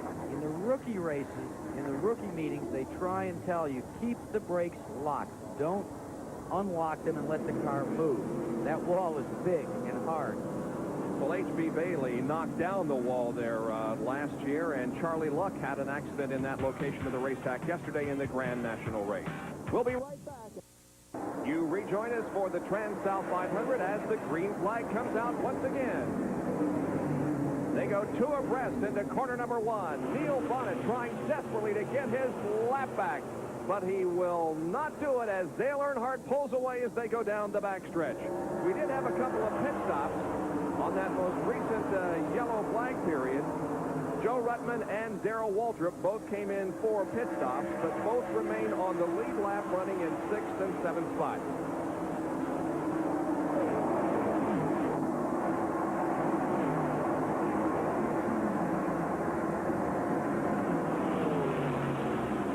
.53 laps have been completed. Earnhardt continuing to dominate this race. Bobby Allison came in for a pit stop also and replaced the windshield in that car in 23 seconds or something like that, Jack? Well, it can be done. I've seen it done before. It's a fairly simple thing to accomplish. And look at Allison. Seemed like a new windshield didn't help Allison when he was trying to get around Joe Ruttman. Ruttman just flew by him. Benny Parsons thought better of it, though. They flew to his rear bumper. But he does have a brand new windshield, and he hit it fine fast and very quickly without losing a lap. Positions changing here. Joe Ruttman moves into 4th. Bobby Allison there in number 22 is in 5th position, and Benny Parsons right behind in 6th. Parsons is having an excellent run. Really driving that car very, very well. And obviously, from what Dick Bergeron's kept us apprised of in terms of the chassis adjustments that are being made on the car is to his liking. At this point in time, to have a car like that, you might be there at the end of this thing challenging the track that's too tough to tame. Benny, of course, had high hopes yesterday as he was in the broadcast booth with us and expressed the hope that he could take that Oldsmobile to victory lane this afternoon, and he is certainly still within contention with 155 laps to go. Unfortunately, our in-car camera car has retired for the afternoon. Let's find out why as we go to Dick Bergeron. Well, I'm standing with one of our best photographers for the day. Buddy, what happened? Well, I really don't know. The car just quit running like,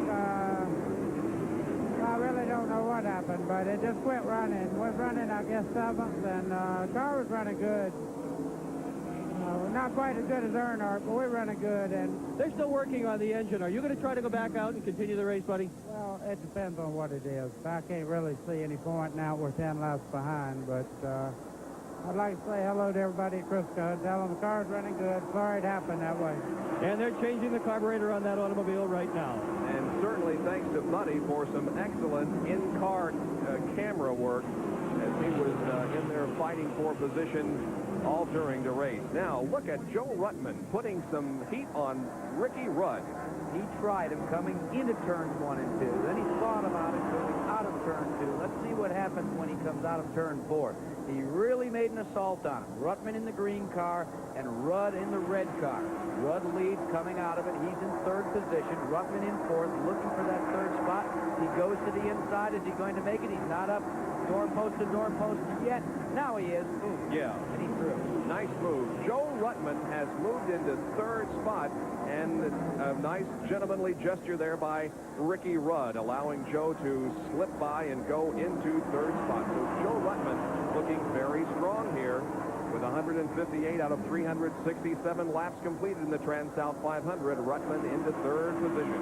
You know, early in the year, the Ruttman team were having all kinds of problems with overheating. They weren't quite sure what the problem was. They discovered that it was a faulty set of stud bolts that they were using to attach the head. Then last week he was involved in the wreck and he tore the car all up. They had had nothing but bad luck thus far in the season, but Kenny Bernstein and company really felt like they had their act together coming down here and that they would be a contender for the victory here in the Transouth 500. He finished 11th in last year's Transouth 500 and was 9th in last year's Southern 500. His best finish to date, of course, was his 2nd place that he ran at Richmond. But Joe is certainly one of those that can be winner number 12, different winner in a row. No sooner had Ricky Rudd dispatched or been dispatched by Joe Ruttman than he's got a look in his rearview mirror, and what does he see? Bobby Allison. Allison beginning to haunt him, as well as Benny Parsons there. They are racing for a spot. The spot currently held by Rudd is 4th position, and you can be sure Allison's going to measure him up before he divides them and sets them to the side. Still Rudd's Ford, the only one that is showing anything here this afternoon. Bill Elliott there is on the inside of the track in the main straightaway, but he is a lap down. So is Cale Yarborough. Yarborough is 10th a lap down, and Bill Elliott is 11th, also a lap down. Well, Rudd is really given the Ford fans the only thing to shout about all afternoon. He qualified well, as we said, in the 8th position, and he's run up front all afternoon. Bud Moore sitting at home watching this. They're doing a great job. His son, Greg Moore, calling the shots from the pit, and the Motorcraft Special is running with the rest of the GM products and carrying that Ford nameplate, trying to defend some honor out there. About the same time that Buddy Baker was dropping out of the race, so was Terry Labonte, who is second in Winston Cup points going into this event. Let's go down to Dick Berggren. And Labonte has already changed into his street clothes. Terry, what happened? It's obviously a terminal problem with the car. Well, I'm not really sure. It looks like either the camshaft or timing chain broke. And that's the second time today we've heard possible camshaft break. Jeff Bodine said at the beginning of the race he thought that was his problem as well. Terry, a former Winston Cup champion, looking to repeat in 1986, but is going to suffer a little bit this afternoon because he is out so early in this race. Boy, Rudd has got his hands full, Bob. Everywhere he goes, he's being shadowed by Bobby Allison. Allison is a master at making the pass. He'll wait, he'll lull you into a feeling that, well, I'm going to just stay back here and let you run a while. And then he'll strike like a cobra, get the position.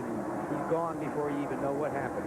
Meanwhile, we go back up front and check on our leaders, and there is not that much racetrack between first and second. Dale Earnhardt continues to lead, but not too far behind is Harry Gant.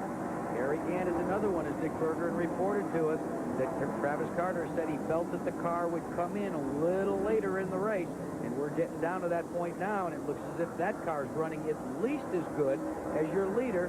As you can see the separation between the two, not much, maybe 5, 7 car lengths as they come across the stripe to score another lap. Just a matter of car lengths now separating first and second, and the leader is approaching a slower car over in corner number 2 down the backstretch. That is Bobby Waywack. Waywack moves to the inside, and Dale Earnhardt passes, but he does separate Earnhardt and Gant in the 3rd and 4th turns. Waywack's that yellow car there. I'm sure Harry will be able to dispose of him as they come off of corner number 4. He does indeed get around, so it's clear sailing now between Harry Gant and Dale Earnhardt. Neil Bonnet is the 3rd car there, the number 12 car, but remember he is a lap down in 8th. We have had 8 different leaders in this race, and Morgan Shepherd is trying desperately to get his lap back. Morgan is in 11th position, and he's right in that fight with Ricky Rudd and Bobby Allison. He's at the bottom of the ladder, though. He's got to get by Allison. There, downstairs, he does that. He accomplishes that position. Now he's got to get by Rudd. If he can get by Rudd, then all he has is 3 cars between himself and getting his lap back. But that's like starting in a hole and having to climb all the way back up out of it. But he's done it before. Remember in Bristol, he was almost a lap down early in a race, and he came back and won the Grand National event. Morgan Shepherd was going for 3 Grand National wins in a row yesterday. However, his car expired early, and look at him go to the inside of Rudd now and powering past him. So Morgan is certainly showing some strength here. And now, as you said, we'll be trying to catch up with Harry Gant and Dale Earnhardt and get his lap back. He pulls up to that lead duo and can do the same thing that he did there. Yes. Boy, everybody had better go down and talk to Jake and find out what sort of springs they put beneath that Buick, because that car has improved tremendously from the start of the race. It has indeed. The Race Hill Farms Buick. Jack Beebe owned. Jake Elder, the crew chief, on the car. Out of corner number 4. As I was mentioning, we have had 6 different leaders and 8 lead changes in this race, but basically it's been a race dominated by Dale Earnhardt. There is the interval between second place, Harry Gant, and the Morgan Shepherd car. And now we pan forward and show you the interval between first and second. It's opened up just a little bit as Dale Earnhardt now with about a second lead on Harry Gant. We're glad you could join us on this Sunday afternoon for live coverage of the Transouth 500 from Darlington. We'll be back in a moment. Parsons is in the pits. He made an unscheduled pit stop, but now gets back out there. You can see the Darlington stripe on the right side of that car, indicating that he's had contact, probably with the outside wall in corner number 4. A tough break for Benny Parsons, who was running in the top 10. As a matter of fact, he was running 6th. Let's go down to Dick Bergman, who's with Kenny Bernstein. And Kenny Bernstein is Joe Ruttman's car owner. Kenny, what is your situation? Are you okay at this point? Yes, we are. As a matter of fact, the problem before is a little gas. It won't take it all. But with the cautions, we're okay. The Quaker State Buick is just doing fine. It's handling as good as Joe thinks it's possible. We just need to stay out there and finish the race, and hopefully we get a break. And this team indeed is running as well as it's run all year. And we'll be seeing Kenny Bernstein racing this year in IHRA events that we'll be televising for you on ESPN. Kenny Bernstein, though, serving in the capacity as car owner here this afternoon for Joe Ruttman, who's firmly entrenched in 3rd spot. Earnhardt also has a little bit of scrape marks there on the left side of that car, and that indicates that he's had contact with another car as opposed to the wall. Well, we've had some close quarters for Earnhardt, remember, early on in the race, but the guy that's going to get real close to him shortly is right behind him in the Bandit. Harry Gant making up the gap little by little. It's ever so slightly, but there's still plenty of laps remaining. And you see the white tire smoke coming out of the number 3, the Earnhardt car. Now, people wouldn't be all that concerned if they saw that smoke at Bristol, let us say. But when you see a car here showing that sort of smoke working in the corners, you know it's not handling exactly the way you'd like. And if you're following it, that goes in your mind and goes in to remember to say, well, okay, he's got a problem there. Maybe I don't have to rush up and try and pass him. You can see the smoke coming off of the Dale Earnhardt car, but it's nothing serious at this point. Just an indication that the chassis is not really perfect, and they can adjust upon that. I'm not going to say give anybody the cause for major concern. But if you're following a driver like that, you know, too, well, he's not totally hooked up, so maybe I don't have to chase him down as quick and chance my machinery. Mike Waltrip is the car that is being lapped, the number 23 Hawaiian Punch Pontiac. Both Earnhardt and Gant passed Mike there on the front straightaway. Mike in the number 23 red car, contending for Rookie of the Year honor this year. Started the race in 19th position. Earnhardt now moving up on a slower car. That is Ken Schrader in number 90, one of the Fords that had problems in qualifying.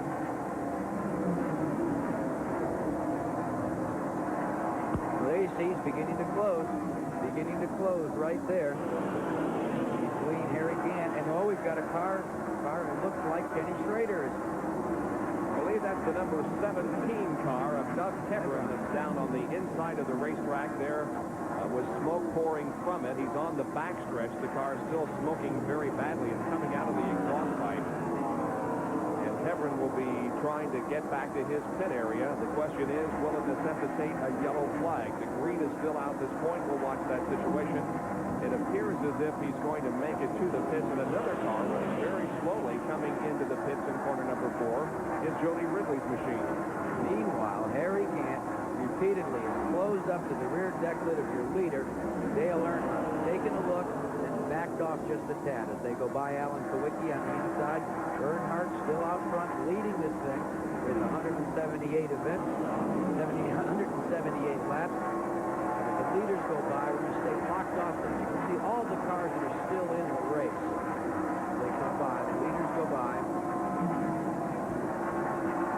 They work down in turn 2. You can see some of the separation. There's the Neil Bonnet car, the Hardy's car. Yarbrough has just hit the stripe. Also Ricky Rudd and Bill Elliott going by. Petty goes by. Petty, Rusty Wallace, Jimmy Means, car number 52, still in the race. Kyle Petty has gone by as well. Dave Marcus, Rick Wilson. Whoa, did you see that move? Car way down to the inside. That was Earnhardt. Woohoo! Boy, did he get way down to the racetrack. Let me tell you how that happened. Now, there again was a racer's mistake that almost cost Dale Earnhardt the lead and possibly his race car. As the drivers came down out of turn 4, Earnhardt was looking for a place to pass. 3 cars were deciding to dice for the position at precisely the same moment. So when Earnhardt went to the inside to make a pass, he was banged into as he got around Tommy Ellis and almost had to go onto the what they call no man's land down here to keep control of his machine before he could gather it back up, get by them, and get back into the racing groove. There are 28 cars still in the race. That means we have lost 12. The most recent retiree, Jody Ridley, in car number 75, also Doug Hibbert in 17, is behind the wall. But Earnhardt is the leader. There's second place. Second place, Harry Ganto is right behind Dale Earnhardt, but really has not shown the muscle that it's going to take to challenge Dale seriously. Still plenty of time, though. You know, and this is the one thing you can ask any driver that's driven here for more than 4 or 5 times. So the first thing that I learned after I logged in my time here is how easy it is to use up a race car at Darlington. And then when you've got to go deep in the trunk near the end of a race, reach in for the bag of tricks, you find out that the bag's got a hole in it, that you've worn it out. A lot of these drivers, including Dale Earnhardt, will not use up everything they've got on a race car this early in the race. They'll try and hold back. Crossed flags have been displayed to the leader, Dale Earnhardt. That signifies the halfway mark. We are halfway through the Transouth 500. 184 laps have been completed. Dale Earnhardt, the leader, with Harry Gant second, Joe Ruttman third, Bobby Allison fourth, and Ricky Rudd in fifth position. You know, there's a lot more up for grabs today than just the winner's part of the purse, of course. They made an announcement yesterday that Dygaard Racing has lost its position on the winner's circle program. Remember, they brought Willie T. Ribbs to Bristol to try and qualify. Well, by withdrawing their entry here at Darlington, they have officially been terminated from the 1986 winner's circle program. And that means that there is an additional wild card spot open for the rest of this year. The next driver or team that wins a race that isn't already on the winner's circle will go on, and it pays $7,000 for each super speedway that you enter and $5,700 on each short track. So that's about $160,000 on the rest. We see smoke coming off of both the lead machine of Dale Earnhardt and Harry Gant, but Harry is staying right there in contention as Darrell Waltrip now begins to move, and Waltrip is right up on the back bumper of Ricky Rudd.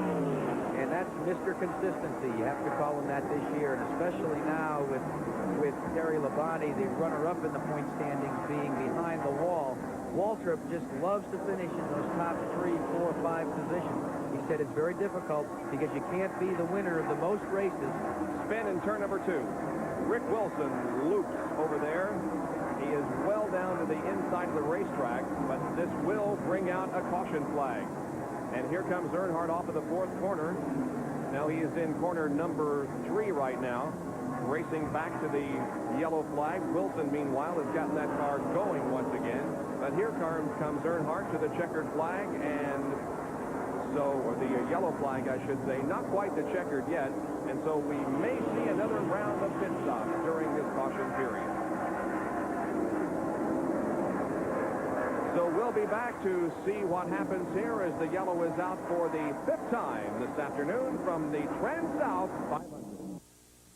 Back at the Transouth 500 at Darlington International Raceway, and pit stops are being completed once again. Benny Parsons is in for another time. Bobby Allison pulling out right ahead of him. The leaders, Dale Earnhardt, Harry Gant, Joe Ruttman, Ricky Rudd, and Bobby Allison all have been in 4 stops. This is Benny's 2nd stop in the last few laps as he made a premature pit stop.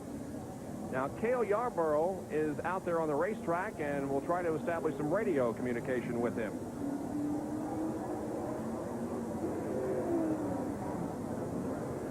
Cale, this is ESPN. We want to check and see how's your condition of the car now after that last round of pit stops. Well, Jackie, the car's not handling all that bad now, but I got a bad fist in it. And that's caused me a lot of problems right now. It's pissing terribly bad through the center turns, and I just don't have any power when I come out of the turns. You've had a chance to take a look, though, at Dale Earnhardt and how he's running as well as Harry Gant. What's your pick right now? Who's the strongest between those two? Oh, there's no doubt about it. Dale Earnhardt looks like he's the strongest right now, but, you know, it's a long ways to go yet.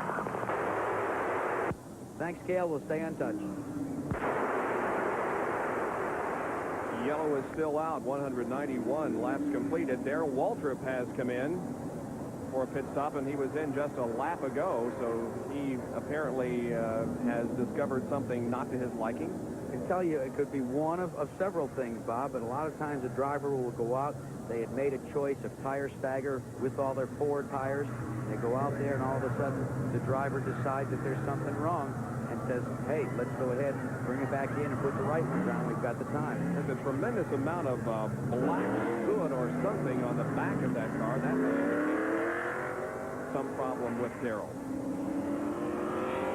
Well, our mid-race recap as we are just over the halfway point in this 367-lap, 500-mile race from Darlington International Raceway.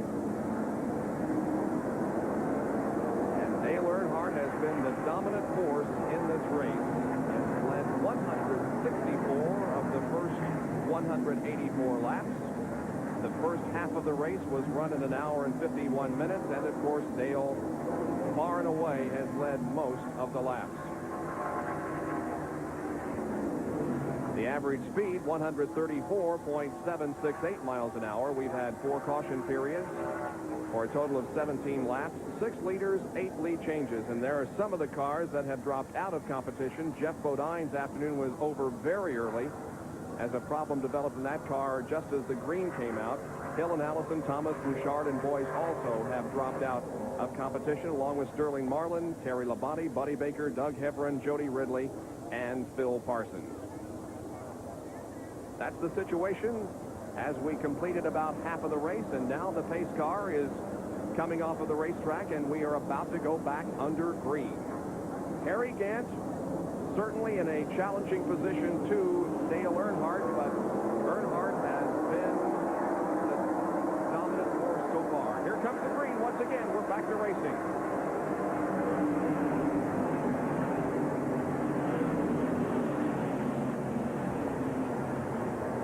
Rusty Wallace would like very much to get the lap back. He was alongside Dale Earnhardt when the green came out, but unfortunately Dale just laps away from Rusty Wallace, so Rusty will have to wait for a while to try again to get the lap back. Earnhardt's finally pulling away from Harry Gant, beginning to show his muscle on this restart. Really close competition there in the fourth quarter as Joe Ruttman and Morgan Shepherd and Cale Yarborough and Bobby Allison are running side by side, nose to tail, some real tight competition. Now Earnhardt has about a half a straightaway lead on Harry Gant, and Ricky Rudd staying also right there, close to Harry Gant. The kudos have got to go to Ricky Rudd. He's been running a fine race right from the drop of the green flag. He's been right there. He hasn't led, but he's been right in the lead contingent, always ready to challenge if a miscue fellow is coming in front of him.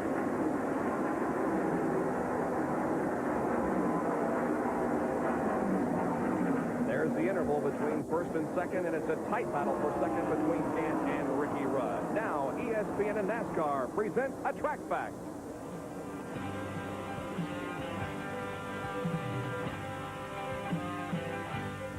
What Noah Danner is doing is not a new Olympic exhibition sport. Tire bouncing is just part and parcel to being on a pit crew.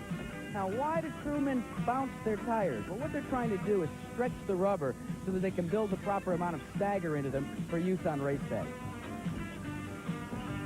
Jack has already decided that after his broadcasting career is over, he'll become a tire bouncer. And this track fact has been brought to you by Levi Garrett Chewing Tobacco. Time after time, the quality comes through. We'll be back with more of our live coverage of the Transouth 500 from Darlington International Raceway after these messages. Car on the wall in turn number 4. Just as we come back, Tommy Ellis loses control coming off of corner number 4, hits the inside wall. It keeps the car running, though. He hit it rather hard, but really does not show all that much body damage. Now, a couple of interesting developments had occurred just before this incident with Tommy Ellis. Benny Parsons pulled in behind the wall, and Darrell Waltrip had dropped down low on the racetrack. Waltrip had dropped down low out of turn number 2, was just crawling at a snail's pace down through 3 and 4 when Tommy Ellis did his pirouette across the start-finish line to bring out the caution. So in a way, it's a break for Waltrip. He'll be able to come into the pits. He won't go a lap down and be able to see what's wrong with it. There is Tommy Ellis limping onto the back pit for service from the Buddy Parrott prepared crew to see just what is wrong and what is salvageable on the number 18 car. Ellis had a whale of a ride, very reminiscent of the H.B. Bailey crash. It really was, but he apparently hit on a glance and really didn't damage the car too badly. So the track crew comes out. The pace car also will be pulling onto the race course ahead of the leader, Dale Earnhardt. And Joe Ruttman, also Richard Petty and others are deciding that this is another good opportunity for them to make a pit stop. But the leaders, namely Dale Earnhardt, Harry Gant, Ricky Rudd, Bobby Allison, and others deciding to stay out there. Well, now our crew members gone inside of Ruttman's car trying to get to the jacking bolts in the back of the car to adjust. Now, the reason they got to go in that window is they can't get in through the side window on the driver's side. So they made an adjustment on the left rear wheel with the wedge bolt, and Joe Ruttman is back out on the racetrack. Activity continues on pit road on Darrell Waltrip's machine, as they're still going to have to find out just what it was exactly that pulled him off the pace. You alluded to it, Bob, before, that there was an awful lot of soot and debris on the back deck lid, more unusual than compared to other cars. There goes Waltrip, and you can see it almost obliterating his sponsor's name. Maybe Dick Berggren will be able to chat with Junior Johnson or possibly Jeff Hammond and find out what the problem is with car number 11. Track crew is here on the main straightaway picking up pieces of debris left by Tommy Ellis when he hit the inside wall. Others making pit stops now include Bobby Allison, who's running in the top 10, but Earnhardt, Gant, and Rudd continue to run out there. And an interesting situation that we're going to be watching is there is Bobby Allison getting the windshield wiped off. Morgan Shepherd's car had been perhaps the fastest car on the racetrack just before this yellow came out, and now he moves alongside Dale Earnhardt, and I think it's very possible that Morgan may get his lap back. You know, Bob, when you see a spinning car, there's a lot more that goes on to getting people under control than just that. You know, you've got a lot of people all around you, all around this facility. Many, many people run a racing organization and a racing team, not the least of which is a racing spotter. With more on that, here's Jack. The next time you come to a Winston Cup race, sit down in those $60 to $5 seats. Check who's sitting next to you. He may not be a race fan. It may be a guy like Benny Urtel here, who's the chief spotter for the Stavola Brothers Racing Team entry that's driven by Bobby Allison. Benny, what's your role as a spotter up here in the grandstand? Well, Jackie, what we try and do is make sure that Bobby has a safe race through the entire length of the race. We know there's a lot of accidents going on. He can't see the track. When he's like in turn 1, we're watching turn 4 for him. So if there's a mishap, we try and let him know exactly what's happening. Now, you say we. You're wired into Bobby. You give him all the information, but you've got a sidekick in Tom Roberts. He's monitoring the other race teams and NASCAR. Right, that's absolutely right. We have a scanner that Tom Roberts uses that scans other race teams where we can know what kind of tire changes they're making and what NASCAR is also calling, whether they're going back to green or if Bobby needs to stay out for a few more laps. We'll let him know. Let's eavesdrop a little bit on the conversations between Urtel and Bobby Allison. We have caution in turn 2, Bobby. There's a car up against the wall. Stay low and come on through. You look good. Okay, Benny, I got you. Obviously, if you make it to victory lane, the conversation on the radio on the cool-down lap's a little more jovial. Last lap, victory lane looks good from here. I'll meet you over there, Bobby. Well, Bobby is on the lead lap. He's 6th right now, but certainly still has a chance at winning this race.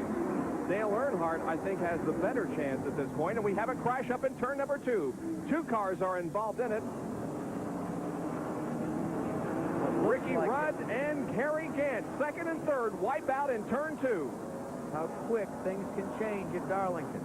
You can be running as strong as those 2 gentlemen were and have it all come to a crumpled heap at the bottom of turn number 2. And another situation that had developed while we were watching that Bobby Allison Chief spotter piece, Morgan Shepherd, who was lined up right beside Earnhardt and who was running very strong. When the green came out, he punched the button and the car simply would not go, and there he is in the pit area with the crew checking over the motor. That's a tough break for those gentlemen because they were coming up, as I said, out of a ladder, but they were showing some muscle equal to what they showed in Atlanta when they won the Motorcraft 500. But it's obvious that it's not going to be their day for victory when the hood goes up on that Buick. We are seeing some interesting things develop here in the mid-portion of this race. Now we'll take a look at what happened over there in turn number 2. Well, they've already come together on the high side. One car, that looks as if it's being center punched by Ricky Rudd. That's Harry Gant. It's actually T-boned into the driver's door. Look at Allison dip to the inside to get around them both.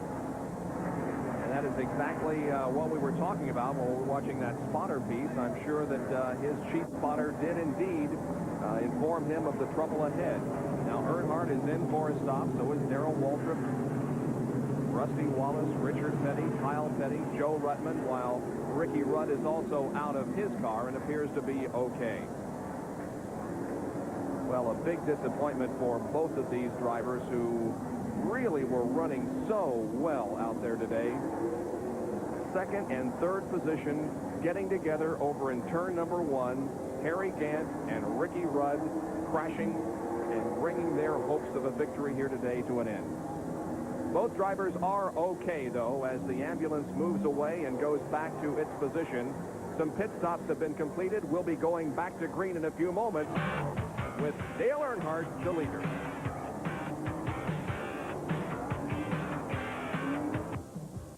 Laps completed here in the Transouth 500 as the race fans settle back for some more racing action that we'll be going to in just a moment. We are yellow right now. The leaders show Dale Earnhardt in the top spot, but Bobby Allison now in second, Joe Ruttman third, Darrell Waltrip fourth, although Waltrip is having some problems. Neil Bonnet in fifth position. Now, Darrell has been in for numerous pit stops here in the last few laps. Let's go down to the pit area where Dick Berggren has this updated report. Well, Darrell Waltrip's problem is really one they're still trying to diagnose. They know they have a problem underneath the car somewhere. At first, they weren't sure. They thought maybe the car was even on fire. It was throwing sparks. They thought they might have picked up some sort of debris, so they're working on it. Here, however, is definitely the problem with Morgan Shepherd's car. This is the rotor button. This controls the timing. And look at how that pin moves back and forth. That pin has got to be absolutely fixed, stable, or the timing in the car gets fouled up. They've got a new one of these on now, so Morgan Shepherd ought to be back to the speed he was at before he had this problem. And he was looking very strong, but when the green came out for the time before this, coming back to green from yellow, he just simply lost power in that car. Now, both Tim Richmond and Darrell Waltrip are on the apron of the racetrack and about to come in for another stop.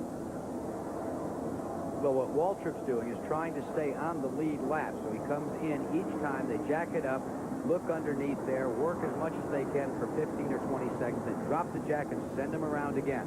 The entire Jeff Hammond-led team is set to swarm all over the Chevrolet driven by Darrell Waltrip. Waltrip will just remain inside the car, hold the wheel, and it is in the rear end area. We noticed that they had the rear end grease out and available, which led us to speculate that possibly maybe the rear end itself was beginning to come unglued, as they say, but so far they have done very little other than look.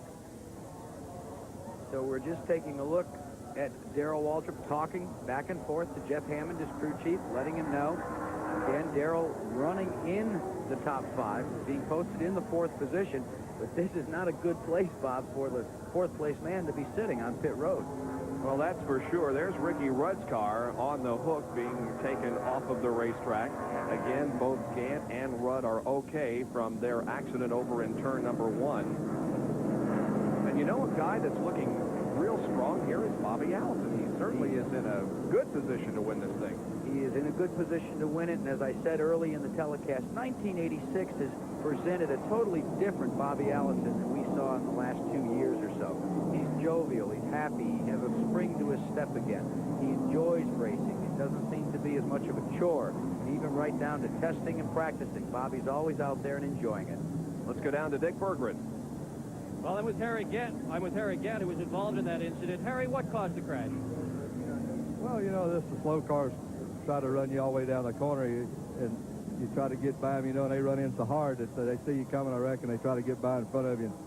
He go in real hard and slid off about 3 inches on me, and I couldn't stop, and I was going on by on the outside, but I figured he's going to back on off and hold it down. He moved up a little bit, and I, you know, 6 inches all I caught him in the back end, and there we went. I went around. Ricky Rudd got me then. But it's been a problem all day at those slow cars. Lap cars, they won't let you go, and you drive into the hole. Instead of crack it and let you down in, they want to run you inside the side or run you up on the outside or run you over the four-turn wall. You know, they just don't seem to care today. It's a rough day for them. Now, today the drivers' meeting was a little bit different. Everybody got to see the same film that the rookies usually see, including all you veterans. And when it was over, everybody applauded. Didn't anybody learn anything? Everybody done the opposite from what that film. They told them what to do this morning. Everybody's done real bad today. You know, everybody out there is wanting to race you. Nobody will let you go by. You know, when you're trying to race to win the race, other cars are just racing to be there. They want to race the leaders all the time. They don't want to let you go by. Well, Harry Gant obviously disappointed. He's out of it. But Harry will be back another day, certainly, and in the winner's circle, you can bet on that. We'll be back with more from the Transouth 500 after these messages. We just went green once again. The cars are on the backstretch, and Neil Bonnet has gotten ahead of Earnhardt, and so has Cale Yarborough and Bill Elliott. But now here comes Yarborough side by side with Dale Earnhardt. These three cars trying to get their lap back. Right now, Bonnet and Elliott have gotten their lap back, and Cale is trying to. And these laps that those guys are running are just as important as the ones with the checkered flag right now, because if they have any hope of being in contention at the end of the event, they've got to stay out in front of Dale Earnhardt. Earnhardt knows it, looks to the inside of Cale Yarborough, then backs up behind the Ford and says, let's see what you do in turn 3. Earnhardt once again inside of Cale Yarborough. Let's see if Earnhardt can pass him, and as Yarborough gets just a little squirrely off the fourth corner, and Bobby Allison also passing Cale Yarborough, so Cale does go a lap now. Well, let's get down to the pit area where Dick Bergman is with the other driver involved in that incident just a few moments ago, Ricky Rudd. Well, Ricky, the car looks pretty well beat up, but you seem okay. Yeah, I'm not too bad a shape. Pulled some neck muscles. Like I say, I'm a lot better shape than that race car right now. You were running well today, though. Well, we run second and third. Earnhardt was a little bit too tough for us in early goings. We made some adjustments on the car to try to catch up to him, and the adjustments that we made to the car slowed us down. So we ended up going back the way we started, and we started running good. Got up to third, was back up to third again right on Harry's back bumper when he got tied up with that lap car going in the first. Okay, we've got a yellow flag on the speedway. There is a car outside way on the racetrack. And that is Jimmy Means in car number 52 at the in turn number 3. Now they're racing back to the yellow, and it appears as if both Neil Bonnet and Bill Elliott will gain their laps back. Here they come off of the fourth corner, and they cross the stripe, and yes, indeed, both Bonnet and Elliott get their laps back. So now we're going to have 6 cars on the lead lap instead of 4, as both Bonnet and Bill Elliott will circle the entire racetrack and catch up to the rear of the field to be on the lead lap. And have you noticed that Bobby Allison is hanging right in there on the back bumper of Dale Earnhardt, as we see Jimmy Means, who looped up there in turn number 3. We believe he's all right, but he is being talked to. He's about to climb out of the car, we believe. He's receiving some assistance, but yes, there is Jimmy Means climbing out of the car and appears to be in good shape. It occurred in turn number 3, Jack. Well, you can see he's already gone spinning up in the wall. He does what's right, tries to keep it up against the wall, and then it starts to come down right in front of everybody. He's got the wheels locked up like you should, points the nose of the Pontiac, reverse steers it, comes to a stop. That's tough for a guy like Jimmy Means. That is the one and only super speedway car that gentleman owns. That's the only 86 model he's got, and he's got Talladega coming up.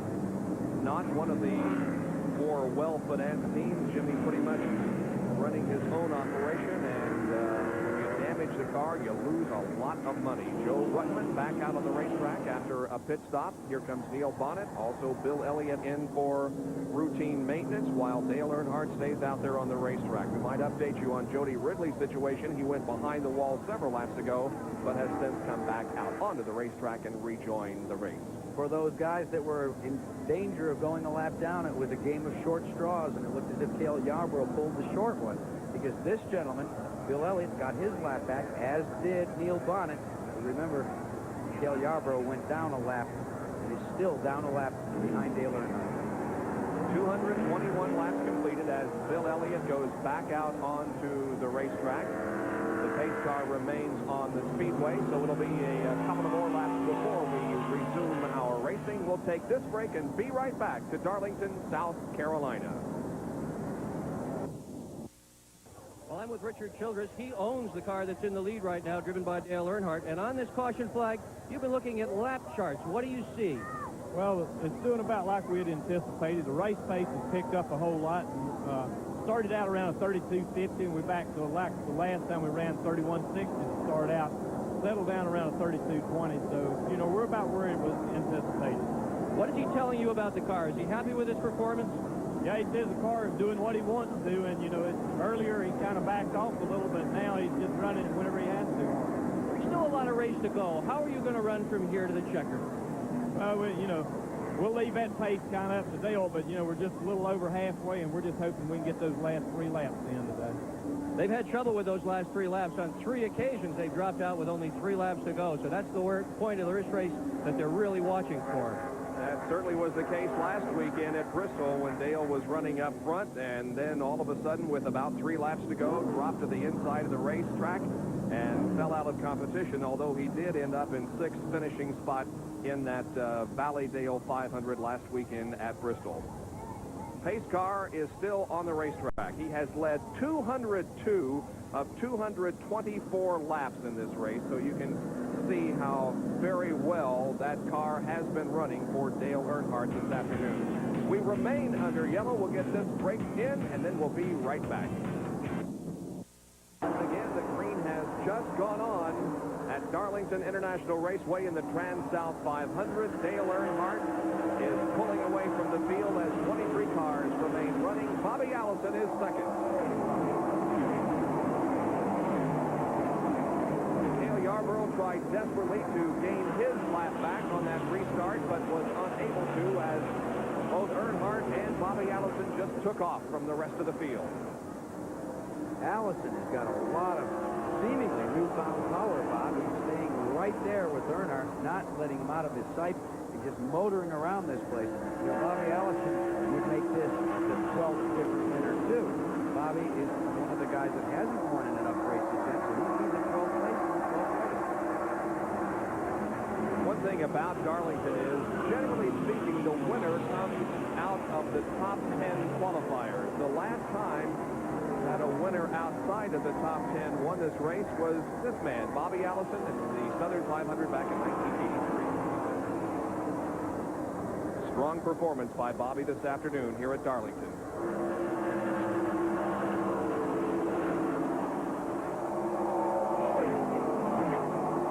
Bobby Allison, for many years associated with the NASCAR racing organization, but this year going with the Savola brothers, who really field 2 cars on the Winston Cup circuit. Bobby Dillon, also a driver for that team. Bobby dropped out of competition earlier this afternoon, involved in an accident over in turn number 3. You can see the oil dry that's there in the high groove on turns number 3 and 4. That was put there by Jimmy Means' spin and is creating some dust over there in the 3rd and 4th turns, but not a major problem. Cale Yarborough is 3rd there in line, but remember, he is a lap down and 6 cars remain on the lead lap. In addition to Cale Yarborough, Tim Richmond and Rusty Wallace are a lap down. 3 laps down is Richard Petty in 10th position. 4 laps down is Kyle Petty. Then 5 laps down in 12th position is the number 35 car driven by Alan Kowicki, the rookie. Now, Darrell Waltrip may have solved his problems, as he is putting some challenge there on Cale Yarborough. Darrell Waltrip is running in 3rd position. Well, the Dygaard team that Bobby Allison used to run with has had its problems, and we asked Bobby Allison to comment on that. Well, I had a lot of good times with Dygaard, and, you know, they felt I was the problem, and I left. And, you know, I haven't really stood the world on its heels since then. And I'm sad to see that their problems have continued. And, you know, I think of the good times I had with them. You know, that came to an end. And someday we'll all be able to sit down as friends again somewhere. And, you know, I just feel sorry for them. Nygaard did not enter a car here at Darlington, but word is that Willie T. Ribbs is practicing with that team at North Wilkesboro and may try again next weekend. I think the tragedy that Bobby Allison alluded to with Nygaard Racing in particular is for the number of years that they stood for quality competition. They had drivers like Ricky Rudd, Darrell Waltrip in his Gatorade years, Bobby Allison with the Winston Cup Championship that eluded him for so long.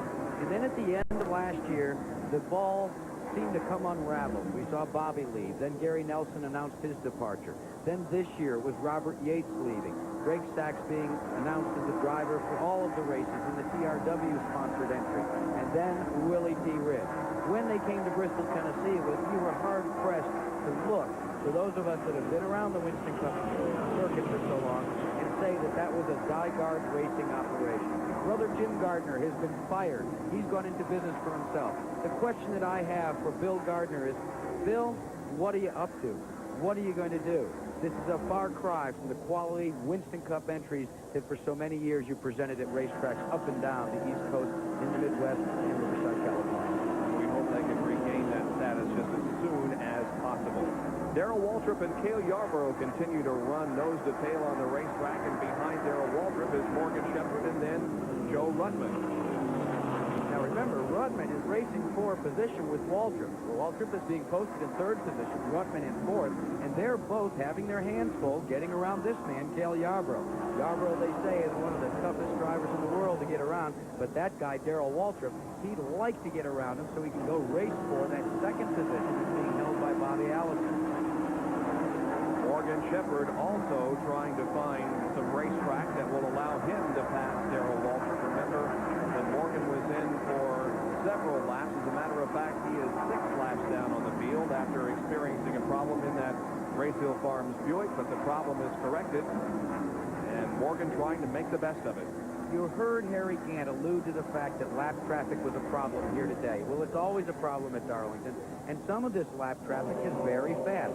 Now, they go around one of the cars, Bobby Waywack's machine, and that's a slow lap car. But Morgan Shepherd is a lap car, number 47. Cale Yarborough is a lap car, number 28. They've got enough speed to make the drivers on the lead lap literally peel the helmet off and take the hair off their heads. They're so frustrated because they can't get by them. A lot of difference between the lap cars of Cale Yarborough and those of, for instance, Connie Saylor that they're passing on the backstretch right now. A lot of speed difference between those two types of cars. But the faster ones are the ones that cost you precious, valuable time when you're trying to chase down the competitive position. That's exactly what's happening. The likes of Joe Rudman, as he looks at Darrell Waltrip, as he looks ahead. Rudman sees Morgan Shepherd, who wants to pass him, although he's a lap car.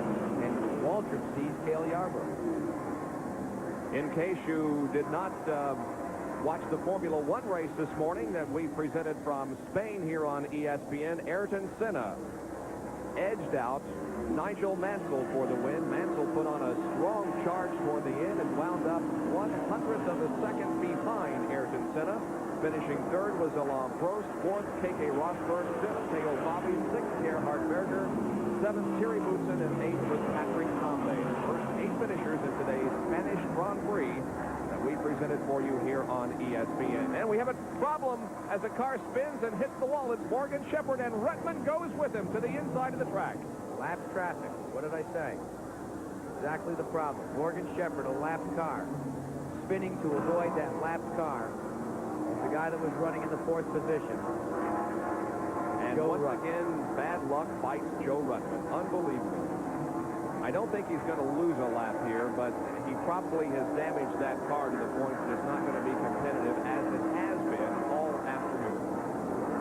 Morgan Shepherd's car, meanwhile, remains parked against the outside wall at the entrance to the backstretch. Here's a replay. Take a look at it. You see Shepherd's up into the wall all by himself. He begins to spin, and taking avertive action is Joe Rudman. Rudman gets on the binders, goes downstairs, rides the elevator down, spins it around. Richmond just shoots the eye of the needle and gets through, but there he hits the inside retaining wall. Now let's watch Ruttman. Let's study him specifically.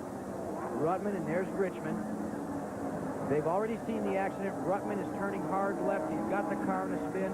And look at Richmond. What a great job by Richmond. Turned left. Now go right, Timmy. Comes right through it. He's unscathed. Ruttman is dented and dinged. Ruttman has not made the pit stop yet, is staying out there. Dale Earnhardt is in for a pit stop. This is the 9th caution period of the afternoon, and there is the body damage suffered by that Morgan Shepherd car as it limps home. Earnhardt back onto the racetrack. Harry Gant, by the way, is back on the track. Just as this yellow flag came out, Harry went back out onto the racetrack, and he is matching the number on the side of his car, 33 laps down. Well, it kind of looks like a Darlington car about this time. We usually see one or two of them that have been through the wars. Pit crews peel all the sheet metal off him. But he's going to be a lot of laps down. He'll have his hands full driving something like that, too, Bob. A spin has brought out a caution flag, the spin involving Morgan Shepherd and Joe Ruttman, but Tim Richmond makes it through. We'll be right back. Coverage of the Stanley Cup playoffs continue tonight as the Philadelphia Flyers take on the New York Rangers. That'll be live at 7:30 here on ESPN. Boy, do we have a tremendous lineup of hockey games for you right through the finals of the Stanley Cup here on ESPN tonight. Philadelphia and New York at 7:30. The green comes out on the Transouth 500 once again. Here we go, back to racing. Darrell Waltrip is the leader. And Yarbrough's trying to get his lap back this time from Waltrip. He's down low, coming out of turn 2. They are side by side, trying to pick up that position. Yarbrough needs it to get back on the lead lap. Waltrip pulls away, and Richmond goes to the inside. 3 abreast through there. Somebody has to give. Richmond did. And look at Earnhardt. He was just waiting there, kind of like a vulture. Waiting for something to happen. Now Dale dives inside of Tim Richmond as they come off of the corner. It is Waltrip still leading. Yarborough there in second position, but is a lap down. And look at Bill Elliott, who is right in the hunt now all of a sudden, right behind Dale Earnhardt. Look at the strength that Bill is showing here, along with Bobby Allison. Remember, Bill gained his lap back, so he is on the lead lap. So they've worked all afternoon, and they seem to have gotten the car dialed in much nicer than the way it started. Earnhardt goes to the inside of Tim Richmond. Good run there for the Richard Childress prepared Chevrolet. It moves into the second. Yarbrough's going to try it one more time. No, nothing doing in turn 1. Hale still trying to capture that lost lap. He looks inside. Waltrip is sideways. Is he going to spin? Oh, he saves it. Unbelievable. Well, look who got his lap back. Hale Yarbrough is back on the tail end of the lead lap. Now he has to hope for a caution. If he does, he moves back into the lead lap with the leaders. Boy, that is as close you can come to spinning, especially here at Darlington, and gathering it in and saving it. Unbelievable job of driving by Darrell Waltrip off corner number 2. Pretty good piece of driving by Hale Yarbrough as well, as that's all unfolding, to maintain the composure to go for what you need. But now Yarbrough's going to have to contend. Let's watch. Yarbrough makes the move downstairs. He may have sensed that Waltrip was out of control because he gave an awful lot of room. And just slid by him. Boy, a tail into that car. The right side came very close to touching the wall, and if he had, he would have undoubtedly gone out of control. Now, this looks like a caged wrestling match we're going to have here between Yarbrough and Dale Earnhardt. This will be WrestleMania 4 before this thing's done, because Earnhardt wants to keep Yarbrough a lap down. He remembers in the Southern 500 a year ago when Yarbrough started so far back, battled after being a lap down, battled back to challenge for the victory. You just got to admit that Earnhardt looks as strong right now as he did in the early stages of the race. He moves side by side with Cale Yarborough out of the 4th corner. They come down the straightaway, and Cale is a lap down once again. Yeah, because that was Earnhardt's line. The old rule. He had the windshield post up. Cale had to let him get by. I questioned if he was going to, but he had to. 6 cars on the lead lap. Joe Ruttman, who was involved in that spin over the backstretch with Morgan Shepherd, is 6th. Let's get more on that from Dick Berggren. Well, Joe Ruttman definitely got himself in trouble. This is part of the aerodynamic nose that the Buick teams tried to get on their cars. That came off Joe Ruttman's automobile. They changed 2 tires on the car, beat on the sheet metal. And Kenny Bernstein was just in this pit area shaking his head saying, we can't seem to get a break. This doesn't happen in drag racing. Joe Ruttman is unlucky, isn't he, Jack? Oh, I'll tell you, Bob, he is so unlucky that if he bought a suit with 2 pairs of pants, he'd burn a hole in the jacket. Alan Kowicki scraping the wall out in turn number 2, but he keeps going, so no yellow. That is unfortunate. I've had it happen. There's Alan Kowicki from Milwaukee, Wisconsin, in contention this year for Rookie of the Year honors. You know, something ought to be said about Alan Kowicki, too. He's doing it the hard way. He's doing it by himself, and that is the only race car that the team owns. He owns 1 race car. He's brought it to every race he's competed in. The Quincy's people providing the sponsorship help. Alan Kowicki doing all the mechanical work as well as trying to learn all these Winston Cup tracks. Meanwhile, up front, it's still Dale Earnhardt leading Cale Yarborough and Tim Richmond, a couple of lap cars down the straightaway. And you know who looks better and better? Remember, he made that spirited run to the back, Richmond? Well, now he's starting to show a little more muscle, seems to be a little better in the car. So it's obvious that whatever was wrong with that car, they either fixed it or were able to repair it sufficiently to keep Richmond in the hunt and in a competitive hunt.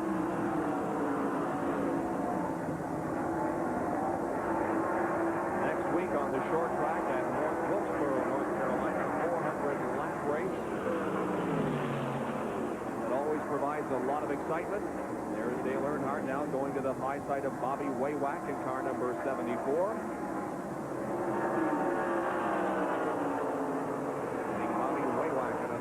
Down. Regular followers of auto racing in 1986, Winston Cup in particular, have seen this situation so amazing. Dale Earnhardt at Daytona was right in the contending position, right to the end with Jeff Bodine. Then they went to Richmond, Virginia. They had the contention right there. And it went right on down the line. He's always been there, but he's yet to be victorious. Neil Bonnet and Bobby Allison running together on the racetrack. They're contending 3rd position here. Bobby Allison in 3rd in car number 22, and Neil Bonnet in 4th in car number 12. It's been a nice performance by Neil Bonnet this afternoon, coming back from that very serious appearing accident last weekend at Bristol. I think we've got Dick Bergeron can tell us a little bit more on the problems that have befallen Darrell Waltrip's car. Dick? Well, I'm with Jeff Hammond. He's crew chief for Darrell Waltrip, Jack. Jeff, have you got things squared away? Is the problem underneath that car solved now? Well, I believe we got it solved as far as, you know, we're going to finish the race. I think it's going to be a problem right now. We really worked on it the last few caution flags, and the guys did a real super job, got everything cleaned up underneath, and I'm pretty well satisfied we're fit to go the rest of the way. How well can you run the rest of the race? Can you run strong enough to win? Well, it's kind of hard to say right now.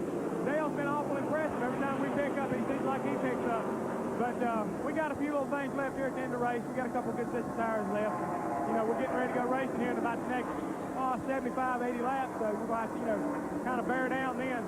I believe we may have a little bit left for it. What was the problem with the car? There does seem to be a lot of oil on the back deck. We had a rear end problem. The gasket was leaking right there around the 3rd member. But we got underneath there and cleaned it off and resealed it on the outside with, you know, some epoxy type stuff. We believe we got it solved. Put some more grease in the rear end. Have to see how we go the rest of the race. Well, rear end gasket on Darrell Waltrip has been fixed. He's ready to run. All right, and Darrell is trying desperately to keep the position from Bobby Allison. We don't have a good battle for the lead at this point, but look at this. 2nd, 3rd, 4th, and right behind Neil Bonnet is 5th place Bill Elliott, and these guys are going at it tooth and nail out there. It looks like Bobby Allison is caught in a Junior Johnson sandwich.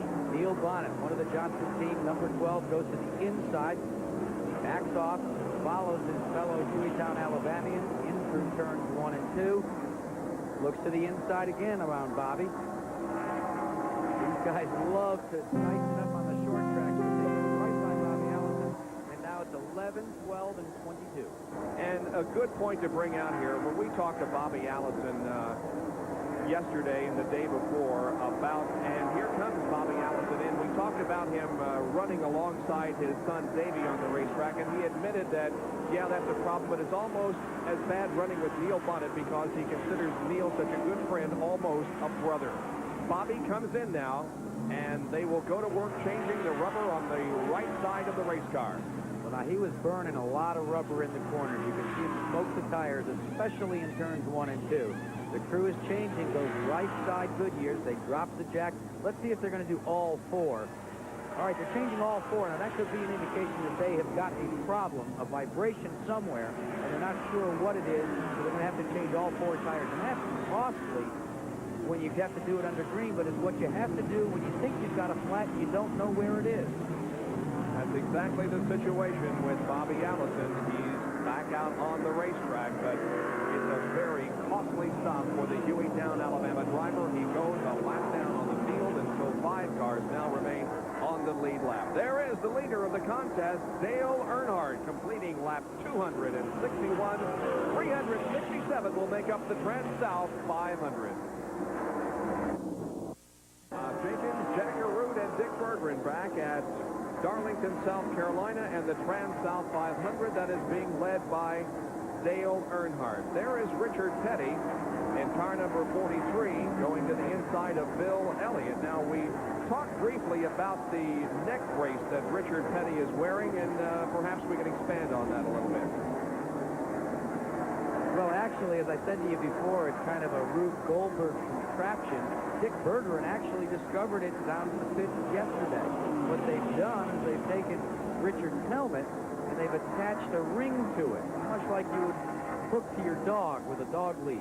They've run that wire down across a roll bar, then down across the side roll bars, and then up front, and attach it to a spring lever. So actually they can dial in the tension and the amount of movement that Richard's head can make. But the only concern that I've got is with all those springs and all those wires and with the way it's connected to the top of his head, God, if Richard should ever have to exit the SUV Pontiac quickly, he's going to have to remember to uncinch his seatbelt, disconnect the radio wires, and not go running out there and be clotheslined by the wire that's still attached to his helmet. Richard Petty running in 10th position here in the Trans-South 500 in the SPP Pontiac car number 43. I think there were a lot of people that after the Bristol telecast were very concerned because Richard coming out of the race car used to be so unusual. And then, of course, with Wilkesboro last year, he exited the car, and then again at Bristol. But we've got to remember, too, that he had a separated shoulder, a real tough one in Daytona to begin the season. And it takes a long time to come back from that, and especially at a place like Bristol where you use for a head restraint, you tie a rope around your shoulder. So it could be a problem there. Look, Joe Ruttman is about to go a lap down. There it is.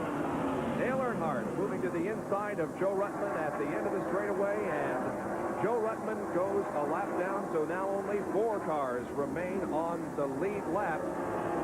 Now it is Tim Richmond and Joe Ruttman battling for position, and Tim goes into 5th, Joe back to 6th. It's unfortunate that Tim had those early problems because since he got those problems corrected, he has been very consistent. The only shot that Tim Richmond has got, we see Cale Yarborough pulling his Ford into the back pit. The only shot that Richmond's got is if he's got a situation. Well, look, terminal. Yeah, it is because his pits are on the back stretch and he comes in the front stretch pit, so it is all over for Cale Yarborough. Let's see if we can catch him on the radio before he can unhook and see if we can find out what's wrong. Cale, this is ESPN. Can you tell us what happened? Something went wrong in the engine, Jackie. I really don't know what happened. Well, there you had it. A short afternoon for Cale Yarborough. Yeah. One that lately he's beginning to get discouraged about. Certainly longer than Jeff Bodine's race today, though. The pole sitter who broke the track record in qualifying earlier this week lasted only a couple of laps as that car failed on him when the green flag dropped, and Jeff Bodine was the first out of the race. Others who have dropped out of contention include Harry Gant and Ricky Rudd, who were battling for second position on the track when they crashed out in corner number 1. Labonte is gone. And Dave Marcus also has dropped out of competition, Ron Bouchard, and so on. But Dale Earnhardt is continuing to set the pace and to look like a winner. Let me go back to Tim Richmond and put a period on what I was saying before the 28 car dropped out. Actually, what he's got to look for is a caution. I look for a caution to get to the inside row and then hopefully get in front of Earnhardt and hope for an additional caution. That would gain him the lap and put him back on the lead lap before he could go racing. Bill Elliott is still on the lead lap in fourth. He was a lap down earlier, but has made it up. Let's go down to Dick Berggren, who's with Dan Elliott. Well, Dan, you fellas qualified 21st, but you're running fourth. Where did the speed come from? Well, we've been having trouble with power stagger and the way the car is getting around. If we can get the combination together, we should be able to pick up okay because we got some stops that run real good and some stops that don't run so good, and we're trying to figure this thing out. What's your chances that you can get this car going fast enough to compete with Dale Earnhardt? I don't know if anybody can compete with Earnhardt, but we're sure going to give it a try. That's Dan Elliott, Bill Elliott's brother. All right, Elliott remains on the lead lap, but last week's winner, who is Rusty Wallace, is 2 laps down. He just made a pit stop, is in 9th position, 2 laps to the rear. Now, Dale Earnhardt remains ahead of Tim Richmond on the racetrack, and you can see the tire smoke once again coming from both those cars. And Richmond is stalking Earnhardt, waiting for the opportunity to maybe gain that lap back that he needs before he can go racing. We have less than 100 laps to go in the Transouth 500. Bobby Waywack in car number 74 once again is being lapped by the leaders. And so the field being spread out just a little bit now with only 4 cars on the lead lap, but anything can happen. Lots of things have happened so far. We'll be right back. High above the main straightaway here at Darlington, South Carolina, our vantage point from the broadcast booth, and we welcome you back to the Transouth 500, where 278 laps have been completed, and the lead continues to be held by Dale Earnhardt. Jack Arute with me here in the broadcast booth, and Dick Berggren is working the pit area for us today. The situation remains the same with Earnhardt leading. There is Bill Elliott, who is running in 4th place, still on the lead lap. Ahead of him is the number 27 Al Ugard Pontiac, driven by Rusty Wallace, now being shown in 8th position, 2 laps down. Still plenty of race time left, and you heard Dan Elliott talking about how they've been chasing the handles all afternoon on the Coors car for his brother Bill. They get that dialed in. We have a couple of more cautions, and there's no telling what we're going to have for a finish here. Rusty Wallace right in front of him. There's Tim Richmond. Look at Richmond just trying to get around a slower automobile. That was Trevor Boyd he was trying to get by and still keep Dale Earnhardt in his sight. You know, he's waiting for that yellow. It's obvious that what Richmond's doing is just playing a cat-and-mouse waiting game. Earnhardt Richmond way out of the groove here on the main straightaway. Got all 4 tires down in the gray area, the apron of the racetrack, but managed to get back up into the groove by the time he arrived in corner number 1. And look at him ride that car. He was broad sliding there in corner number 4, trying desperately to stay up there with Dale Earnhardt. There are many people that say that Tim Richmond has got an unusual sense, an unusual feel for a race car. This is one of the few racetracks that you'll ever hear a driver say he likes. The one race driver that I ever heard say, I really like Darlington, is Tim Richmond. He enjoys it. He says you really can feel what the car's doing by the seat of your britches. You can work with the race car. It's more driver than it is race car to get around here. So he's just showing it here today, even though he's a lap down, staying up with Dale Earnhardt. Let's go to Dick Berggren for some comments on that situation, Dick. Well, Jack, Richmond yesterday was talking about racetracks in general that he liked, and he says that when he used to run a sprint car, his favorite racetrack was Terre Haute. That is the toughest of the sprint car tracks. Wow. He does have a tendency to choose the toughest ones as being his favorite. His best finish here at Darlington, by the way, was a 2nd place finish in the Southern 500 back in 1984. Besides Bill Elliott, who is running 4th, and Neil Bonnet, who is 3rd. Also on the lead lap in 2nd position is Darrell Waltrip in number 11. Darrell Waltrip, the points leader going into this race. He wants another Winston Cup championship, but he believes that consistency will bring it to him rather than winning. your success with Junior Johnson caused you to give up on the idea of starting and running your own team?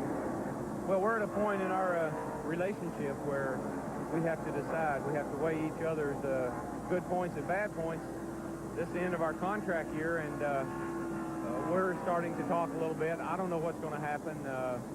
We've had a lot of success, and I enjoy driving this car more than anything I've ever done. And it may be that I'll continue to do that, but then there's also the possibility that I may not. And if I don't, then I have to decide what I want to do. Do I want to go out on my own, or do I want to drive for somebody else? And I haven't made that decision yet. So he is still very much up in the air as to what 1987 will bring him. Well, Bob, don't forget, this is the end of the 3-year cycle for the sponsorship from Anheuser-Busch and Kentucky Fried Chicken. So those things have to be considered. Darrell Waltrip has been one never to like a 2-car operation. But there's been a lot of talk between Darrell and Junior as well as to, hey, Darrell, look, what's the story? What's the situation? What do you need to do? I thought Darrell answered it very nicely, saying that there's still a lot of time before we have to make those sort of decisions. I can tell you one thing, knowing as well as I do the two gentlemen, Darrell Waltrip and Junior Johnson, they would like to continue their association not only in 1987, but 88, 89, right down to the time that Darrell Waltrip retires and possibly goes into racing himself as a Junior Johnson too. Well, there was a lot of talk, though, when those two hooked up about how their personalities would clash and they would just not get along, but you cannot argue with success. They're both very successful in what they do. We watched Joe Ruttman bring his car in for a continued service in racing stables. It's obvious, Bob, that one of the things is people didn't realize that underneath both exteriors, Darrell Waltrip and Junior Johnson are exactly alike. They're sensitive people, they care about things, and they just show it a little bit differently. Their shells are different, but their hearts are almost exactly the same. And they both are winners. There's no question about that. So while work goes on in the Joe Ruttman pit, we'll take another break and be back with more live action from Darlington, South Carolina. Back at the Transouth 500 in Darlington, South Carolina, where Dale Earnhardt continues to dominate this race. He's led all but about 20 or 25 laps. And although, as you can see, the car is perhaps not handling the way Dale wants it to, and the rear end out a little bit on that particular second and third, for the first and second corner excursion. Nevertheless, Earnhardt able to maintain a rather healthy lead here on Darrell Waltrip. And he's done it very consistently as well, and almost effortlessly as you watch him tour the racetrack. You take a look at the way Tim Richmond is running. It's incredible. Richmond makes it look like it's Syracuse, New York, in a 1-mile dirt facility when he slides that car out of turn 3 and 4 and gets ready for the run down to the start-finish line. But Dale Earnhardt is just running like he's on rails, like it's just a normal every Sunday afternoon effort for him. Right ahead of Dale Earnhardt, within a few car lengths, is Bobby Allison in car number 22. There's Bobby on the left side of your screen, and Bobby right now is only 1 lap down in 6th position, but will soon go 2 laps down. So much can go away so quick, though. There's still a lot of racing left to go. A caution flag will just absolutely mash things up. So there's a couple of the rookies running in the Fords. Alan Kowicki, former ASA standout, ran 5 races last year on the Winston Cup Tour, then decided to move south. He moved down to North Carolina. Mark Stahl, who also lives in North Carolina but calls San Diego, California his home, another rookie. Now, these guys couldn't qualify the first day. They had to qualify on the second day. That's the rule at Darlington, because the first day you go through rookie orientation and a rookie test. You're judged by your peers. These guys had to be passed by the Winston Cup regulars before they were allowed to even qualify. And Alan Kowicki, who we just saw a few moments ago, has a degree in mechanical engineering from the University of Wisconsin at Milwaukee, and was 3rd in the ASA final point standings in 82 and 85. They call him Super K. Hard luck is about the only way you can describe this guy, Joe Ruttman. He's with Dick Burkert. Well, Joe, the day is over. What has happened to your race car? Well, Dick, when I got involved in the 47 car over on turn 2, it apparently ruptured the radiator core. It was losing water, and we tried to nurse it through the race. We knew that we were in trouble, but we just tried to think we was going to run the best we could and get a good finish. But I think it's optimistic. I'm real optimistic how well this Quaker State cars running, and I think that later on in the year, I'm really looking forward to more races. You've had so many things happen to you where you've been the innocent victim. Are you beginning to feel snake bitten this year? Well, I don't believe in that sort of thing, I look at this car as being green, and I enjoy money, and Quaker State's #1, and that's where I want to put the car. I've never heard Joe Ruttman make any sort of statement that indicates that he gets down on himself or down on the crew. He's very optimistic always, and I personally think that this is his year. Sometime before the end of the season is over, Joe Ruttman is going to win a Winston Cup race. Another rookie still out there is Rick Wilson from Bartow, Florida, the Captain Cody's Oldsmobile. Rick got some experience on this track yesterday by finishing 4th in the Grand National race. He's currently 13th here in Winston Cup competition. Now, Rick has taken over Joe Ruttman's old ride. That's the car that Joe Ruttman drove last year for Morgan and Tour out of Abington, Virginia. They're still looking for sponsorship. Captain Cody is out of Daytona Beach, Florida, providing some help, and he's one of the rookies that's still in competition. And Dale Earnhardt continues to set the pace with 298 laps. We got 69 more to go in the Transouth 500. We'll be right back with more action.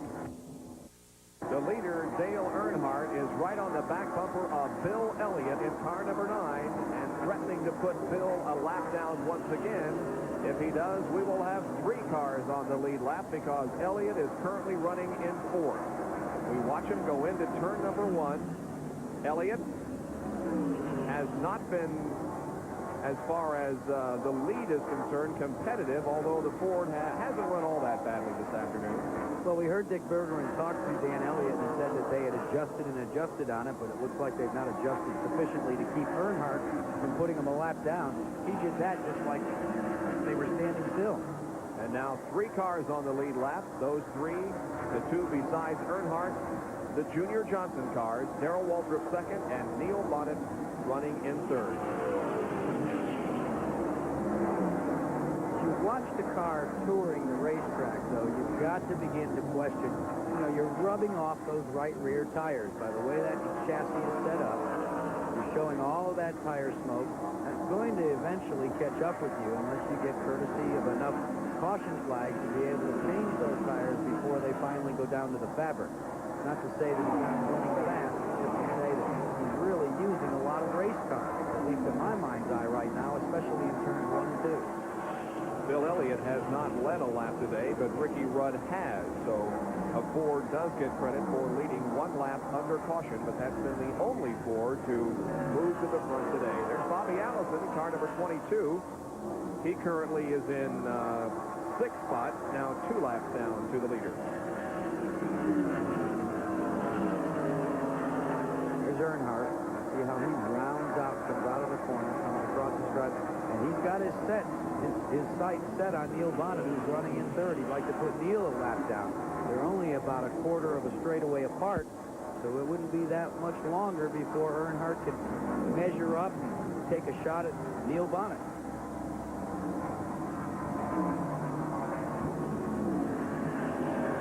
Neil Bonnet, the only one that can extend the streak to 12 different winners because both Earnhardt and Darrell Waltrip have won in the last 11 races. So Bonnet is right now the only one that may extend that streak.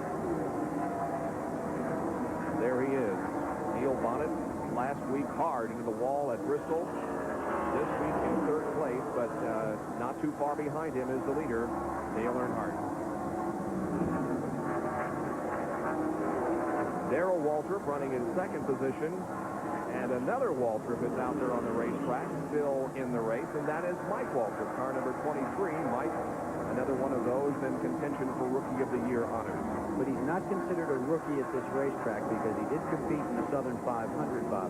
But he is driving Dick Bear's car, sponsored by Hawaiian Punch, and he's genuinely excited about getting out here and getting the track time that he needs to be able to learn about these racing facilities. He's got that Pontiac, and really, he has kept his nose clean here. And the one thing that really we notice everywhere they go, Darrell does take the time to go over and talk to Mike He says one of the differences between when I came up and when Mike came up is the fact that I've gotten into Mikey's car periodically this year and told him what's wrong with it. Well, here's Tim Richmond. We talked so much about him, but he's back in the pits. By the way, this is Mike Waltrip's best performance ever in a Winston Cup race. His best career finish has been an 18th. This year, he had a 19th place finish at Atlanta. He is currently 12th and not doing all that bad at all. The rubber being changed on the right side of Tim Richmond's Folger's car. And let's see if he chooses to... No, they will not change rubber on the left side of the car, so it's just a right side rubber and a fuel fill-up. Did you see the smoke coming out of the right front there, Bob? That's the smoke from the brake calipers. That's how much they're using the brakes here. And there is Neil Bonnet going a lap down to the field. So Dale Earnhardt is threatening to lap the entire field here at Darlington. Only one more car now on the lead lap with Dale Earnhardt, and that is Darrell Waltrip. And it would not surprise me at all if Waltrip went a lap down in this race. And Dale laps the entire field. It has been that kind of a day for Earnhardt. Bobby Allison, though, going back around Earnhardt on the inside of the racetrack there in corner number 1. And here is Bill Elliott coming in for a stop. 4th place, Bill Elliott brings the Ford in. We have 309 laps completed out of 367, so if this is just a routine stop, it will be the final one, and Earnhardt is also coming in for his final pit stop of the afternoon. Here he is, entering the pits, the crew waiting for him to stop so they can go to work, and let's go to Dick Berggren. And Earnhardt slides to a stop here. They've got 2 brand new sticker tires for the outside of this car. That's a surprise. Generally, in the last pit stop, they'll put on a set of tires that have been used so they know how they're going to grow. But these guys have chosen brand new tires, still putting the fuel in the car, and this time Earnhardt gets the full load, and off he goes. 18.2-second pit stop for Dale Earnhardt, and away he goes back onto the racetrack. So Earnhardt will resume now his lead in the Transouth 500. We'll be right back in just a moment. We welcome you back to Darlington, South Carolina, and the Transouth 500 being brought to you by Ford and your Ford dealer. Have you driven a Ford lately? And by Dickies, they're America's favorite work clothes, but who says you have to work in them? And by Armor All. It's the finishing touch every time you wash your car. 313 laps completed in the Transouth 500. The lead held by Dale Earnhardt. Second place is the number 11 car driven by Darrell Waltrip. Kyle Petty comes in for a pit stop. Dick Berggren alluded to the fact that they went with sticker tires, brand new tires on Dale Earnhardt, your leader. Could be that they had to go that way because they don't have any sets of fused tires that aren't wore out or that are too wore out. So they can't put any of them back on with the way he's been burning tires. Well, Darrell Waltrip is the leader of the race at the moment because he has not made his final pit stop, although this man, Dale Earnhardt, will assume the lead once again when Waltrip does come in for his pit stop. There is Darrell coming down the main straightaway, but he is choosing to stay out for at least one more circuit of his 1.336-mile racetrack. As you can see, Ayrton Senna was the winner of the Spanish Grand Prix that ESPN had for you this morning at 10 o'clock with Jackie Stewart and with Larry Newberg. American League Baseball scores, New York leading Milwaukee. Cleveland has the lead over Detroit in the 7th inning. Seattle leading Minnesota in the 8th. And the rest of the baseball scores for you. Of course, hockey tonight on ESPN as we continue to bring you the Stanley Cup playoffs. Waltrip running in second position. We should be seeing a pit stop by Darrell possibly this time around. He's at the end of the backstretch. If he drops the car low on the track, it will be an indication he's coming in for a stop, and he is. He does, you see, tries to get out of the throttle, come around the corner as slowly as he possibly can. That's about 55 to 60 miles an hour. Then he can do the shoot and scoot down to the end of pit road where the Junior Johnson team will be ready to service him for the final time, they hope. Waltrip sliding to a stop in the Junior Johnson pit. The crew going to work on that machine. right side tires. That's all they intend to change right now. They're filling it up with fuel. Here's Dale Earnhardt circuiting the racetrack. Waltrip goes away, and he's on the backstretch.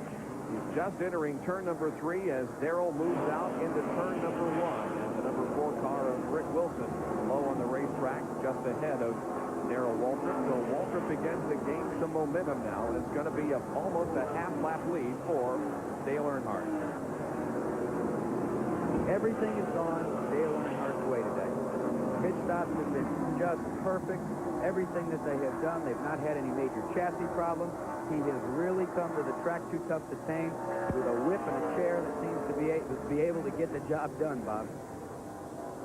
Flawless performance by Dale Earnhardt, and the question that he is asking himself probably, and that we are asking, can the car run the entire 500 miles? He has had a problem doing that in the races so far this year. Last week at Bristol, the car giving out on him with just 3 laps to go. And it could very well be a situation like that here this afternoon, although Earnhardt certainly deserves the win because of his flawless performance here this afternoon. An important point to make is that if Earnhardt were to win here, this 11-win streak would be stopped, but it would also start again because Dale started this streak back in Martinsville last year as Harry Gant visits the pit. Look at how bad that car's been torn apart. They've taken jackhammers to it, pulled all the sheet metal away. It looks like a cross between a Grand American and a modified sprint car.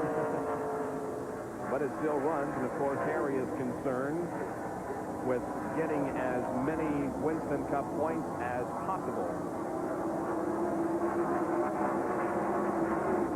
Earnhardt off the 4th corner once again, completing lap number 321.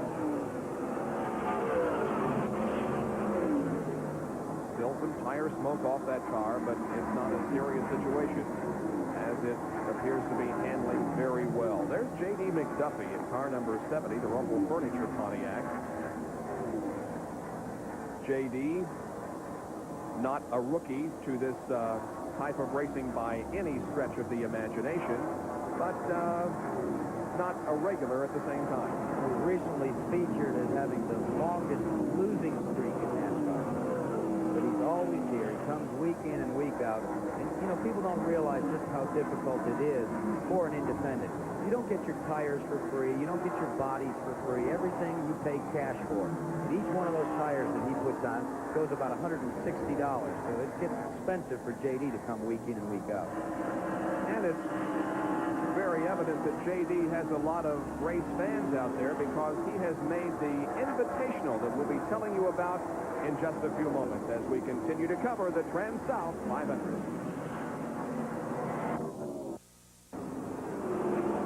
327 laps completed out of 367 in the Transouth 500.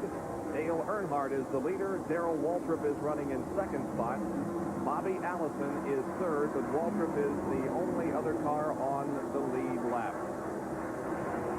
Running right ahead of Dale Earnhardt right now is Bobby Allison. There's a good close-up of Dale as he moves through turns number 3 and 4. Well, we mentioned the Invitational race that will be coming up during the month of May. It's a field selected by the fans. Here's Jackaroo.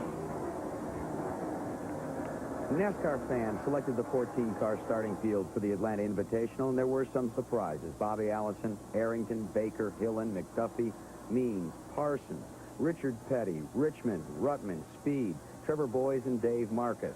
But the biggest surprise was maybe the top vote-getter, who got over 130,000 votes.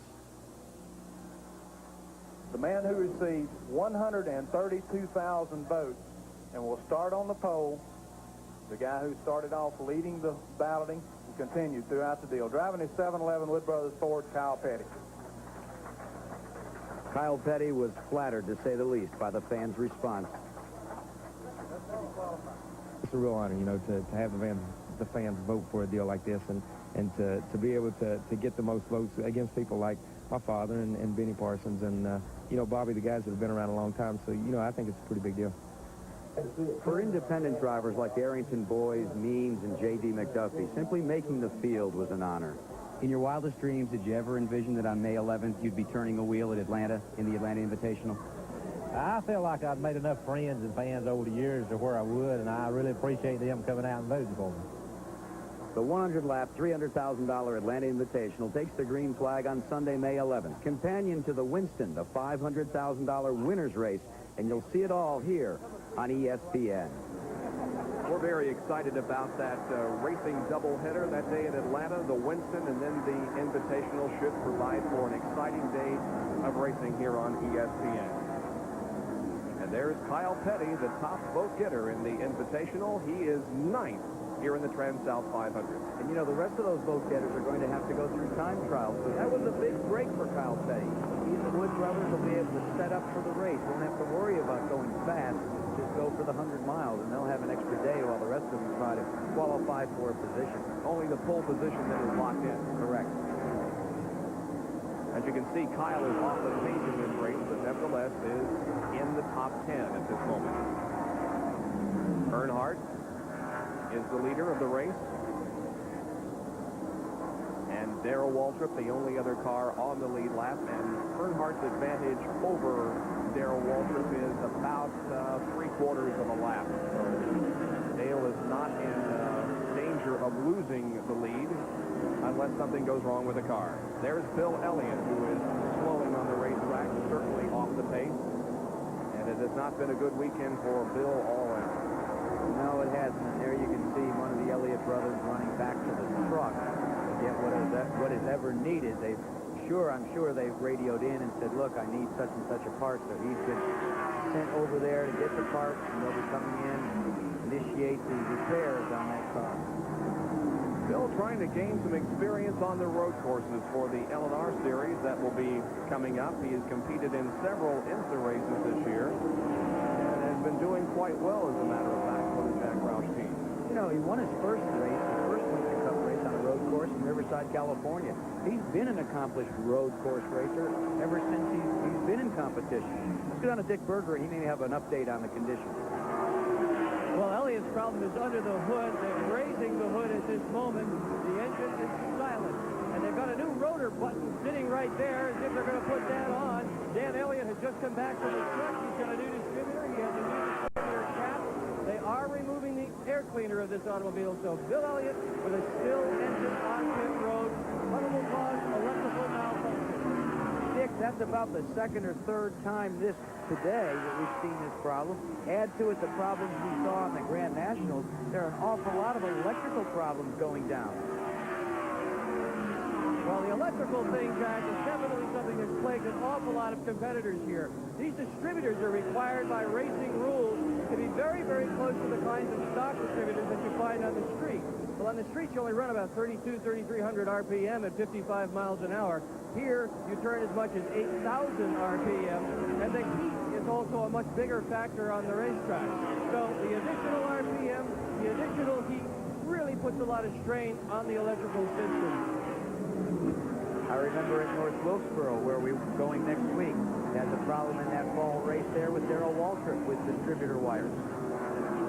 What a difference a year makes, though, as far as Bill Elliott is concerned. Last year at this time, Bill was dominating. Bobby Allison picking up the 4th position from Tim Richmond there. So Bobby passing Tim at the end of the straightaway and going 4th.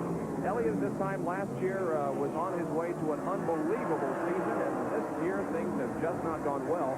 He is, however, back out on the racetrack. Boy, and slowing dramatically is the Tim Richmond machine. He has really slowed down. Bill Elliott has gone back out, but Richmond most likely will be coming into the pit shortly because there's something wrong with that car. The domination of the Trans-South 500 at Darlington continues for Dale Earnhardt. We'll be back with more after these messages. Stanley Cup Series between the Philadelphia Flyers and the New York Rangers tied at 1 game apiece. They'll resume action tonight live on ESPN at 7:30. Oh, I'm sorry. The Rangers won last night, so they now lead the series 2-1. And the Flyers will be trying to even the series tonight at 7:30 when we resume our coverage of the Stanley Cup playoffs. Dale Earnhardt is is still the leader here at Bristol, here at Darlington. Bristol was last weekend. North Wilkesboro was next weekend. A lot of people, though, think this is a short track, Bob, so they wouldn't fault you. It takes a lot of short track talent to get around Darlington because it's not the run-of-the-mill super speedway. The turns, the banking, as tight as it is, it gives it a physical abuse on the drivers, and you really have to keep your head about you all the time, just like you would on a place like Bristol. The turns in 1 and 2 are banked at 22 degrees, and 3 and 4, the banking is 20 degrees. We've been racing now for a little less than 4 hours, and I would think that the fatigue would be tremendous. Here is Tim Richmond's car coming into the pits with a flat tire. You can see how it's wobbling back and forth. You know, it's not totally flat down on it on the wheel. What it is, they got an inner liner inside to contain some of it. But it is flat nonetheless. Yep, I can see him. They're changing the left side rubber on the Tim Richmond machine. Tim, at the moment, is running in the top 10. He is 5th, but he was at least until this pit stop, and now it may have cost him a couple of positions. Rusty Wallace also was in for a stop, and Rusty pulls out onto the track right behind Tim Richmond. No matter where you look, everybody's had a problem. When you look down the list of the current leaders, Bonnet had his share of problems. Waltrip, we alluded to the problems there when we talked to Jeff Hammond. We take a look at everybody except one driver, Dale Earnhardt. He's leading.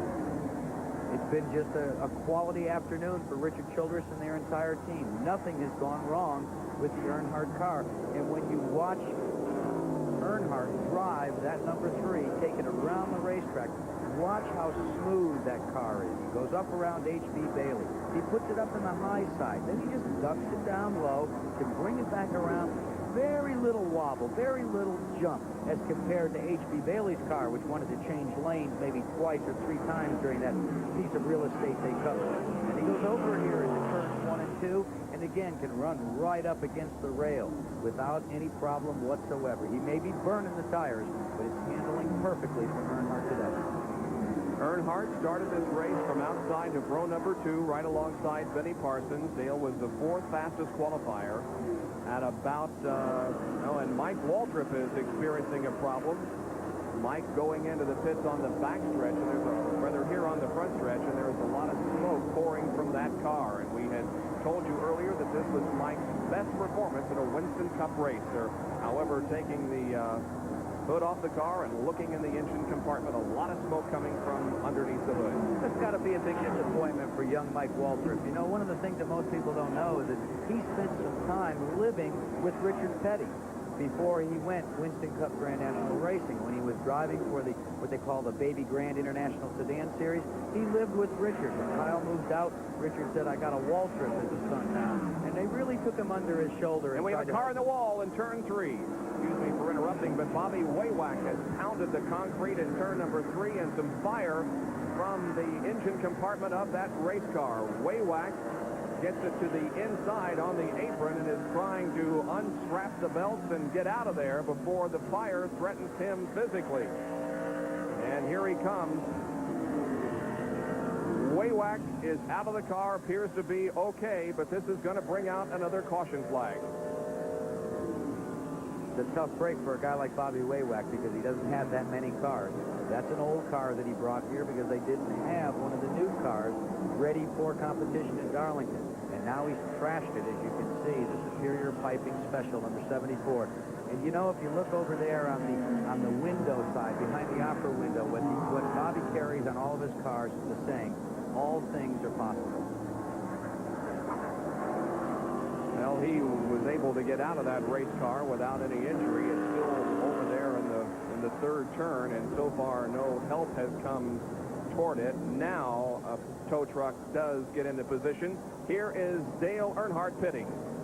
And Earnhardt is sliding to his stop again. This time they're putting on 4 tires, and this time all 4 tires are scuffed. Tires that they have run already, and so they know exactly what the stagger is, how they're going to grow, how they're going to work. They've got those right side tires on. The fuel is already in. The crew now is working on the left side tires. Everything is going just perfectly. You've got a little mark on the left rear quarter panel. Other than that, Earnhardt's car even is unmarked. It has from what should be his final pit stop. It has been his day, and it would really be too bad if something were to happen in the final laps of this race, as he has experienced earlier this year, because he has worked for and earned this Transouth 500 win. But it's not over yet. You know, he had worked for and earned a win in the Daytona 500. And when it was over, it went to Jeff Bodine. He'd worked for and earned a victory, let us say, at Bristol, Tennessee. But when it was over, it was the Alugard team with Rusty Wallace in victory lane. You know, it doesn't have anything to do with it, how much you work and how much you earn. What it has to do with is who comes beneath the checker flag. Here comes the Bud cars, the Junior Johnson machines, and Neil Bonnet peels off into his pit area while Darrell Waltrip continues on down the pit road and now comes to a stop while the crew begins to change the tires on the right side. The air wrenches at work. Will they change on the left side of the car? Yes, they will. And also, a member of the pit crew goes inside the car on the right and makes some chassis adjustments there. And that is very difficult this year. And there goes Waltrip. Now the question is, can he catch Dale Earnhardt? It could be that the tire setup is right for Darrell now, and he can make a race out of this. We'll be right back in just a moment to find out. We are in our 10th caution period of the afternoon in the Transouth 500 from Darlington International Raceway in South Carolina. The most recent incident involved Bobby Waywack. He hit the wall up in turn number 3, but is okay. They're still cleaning up the track over there. The car is off of the racetrack, and so we should be going green within too many laps. Now, Dale Earnhardt continues to lead this race, but Darrell Waltrip is running in second position, and earlier this weekend we talked to Darrell. You're leading the points, and I believe you were quoted not too long ago as saying that you now believe that it's consistency that you want to go for rather than the wins. Is that a fair quote? Well, we want to finish all the races. If you do that, then you'll win the championship, or you'll at least you'll have a good chance to win the championship.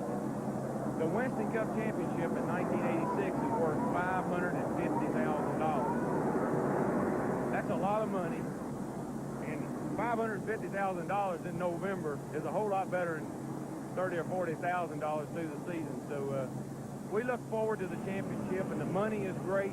And one thing I like to say, there should never be, in the course of a season, any event, any race, or anything that's more important than being the champion. That should be the #1 priority. That should be where the emphasis is. That's where the money should be. And I think it's changing now. This year it's better, $550 for the winner. Might be $1 million next year, but that's the way it should be. And consistency has been the word for Darrell Waltrip this year. He was 3rd in Daytona, 5th at Richmond, 5th at Rockingham, 4th at Atlanta, 3rd at Bristol, and is running 2nd here this afternoon. We would like to update you on Bobby Waywack. The official word is that he is okay after that incident up there in turn number 3. The track is clear. The green flag is out again with 356 laps completed. We have 11 laps to go in this one. Well, if the start's any indication, Darrell Waltrip has picked up considerably in the speed department because he's holding on to Dale Earnhardt. That is the thing that we will be looking for. Remember, these two guys went at it at the finish of the Richmond race and in a controversial situation with just a few laps to go when both cars went crashing into the wall. 10 laps to go right now, and I'm not sure that Darrell is going to be able to stay up with it. He's losing ground quickly. Earnhardt is making good use of those used tires that they put on by Richard Childress. He's beginning to pull away. But don't forget, Darrell has been known to just wait and wait, even though it's 10 laps to go. You know, one of the guys that has done a very steady job this afternoon is Richard Petty. Petty is 2 laps down, but he is running in 5th position. There is Richard to the inside of the racetrack in the STP Pontiac. And this has to be a real feather in Richard's cap because he has endured the fatigue and the strain on the body here this afternoon and has run well all day. And he's running right up there with the leaders. He's sandwiched between second and third. Waltrip is second. There's Petty a lap down. And then third is Waltrip's teammate, Neil Bonnet. But he's keeping up with them. But nobody's keeping up with Dale Earnhardt. Now diving to the inside of the racetrack alongside Richard Petty is Neil Bonnet. And Bonnet passes Richard. Now Tim Richmond also comes along to the inside of the racetrack, passing Richard Petty. As I've said, Bob, drafting is marginal here, but you've got Bonnet and Waltrip with clear sailing in front of them. Maybe they can use the draft just a little bit as Petty gets out of the way and Bobby Allison gets by. Maybe they can use to try and gobble up some of that real estate. Let's see if Neil Bonnet elects to stay right behind his teammate, Darrell Waltrip. Now, despite the fact that Richard is being passed here, he is not losing position. He is running all by himself, 2 laps down. The number 27 car of Rusty Wallace and the number 25 car of Tim Richmond are 6th and 7th, and they are 3 laps down. So Richard is still 5th. Waltrip and Bonnet running 2nd and 3rd, but they are also separated by 1 lap. As Neil lost a lap quite a while ago and has not been able to make it up. Nevertheless, it is a very good run for Neil Bonnet. Ballesteros leading the Masters. Ayrton Senna earlier today winning. And Petty is in the wall in the backstretch. Oh, just when we were complimenting him on such a great drive, something happens and Petty hits the wall in the backstretch. Unbelievable. Unbelievable. So close to the end. 5 laps from the end and this crash occurred. He's still in the car. He's fired the motor, trying to put it into gear. He's actually looking for a place to put it right now. Midway down the backstretch, throws it into reverse. Everybody spins by him.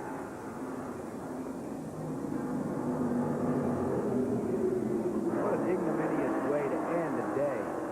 Yeah, let's take a look at it. Unfortunate. Here's the replay. At the tail end, he's already begun his pirouettes. 1, 2, going for the 3rd. Took a pretty good ride, but yeah. Didn't really hit the wall very hard, it appears. Here he comes into the pit area. And with 4 laps to go now, we could conceivably end this race under caution. Oh, and I would hate to see that, because right now, if they would go back to maybe 1 or 2 green flag laps, we could see a sprint car type finish. Petty's crew is working on the right side of the car. They really didn't do much to it. They hardly even touched it. In fact, didn't even change tires. Just sent him out with a disgusted look on all of their faces. They're obviously terribly disappointed. I'm certain that they are. Now Richard goes 3 laps down and is on the same lap as Rusty Wallace and Tim Richmond. Now, Richard is now down to 7th position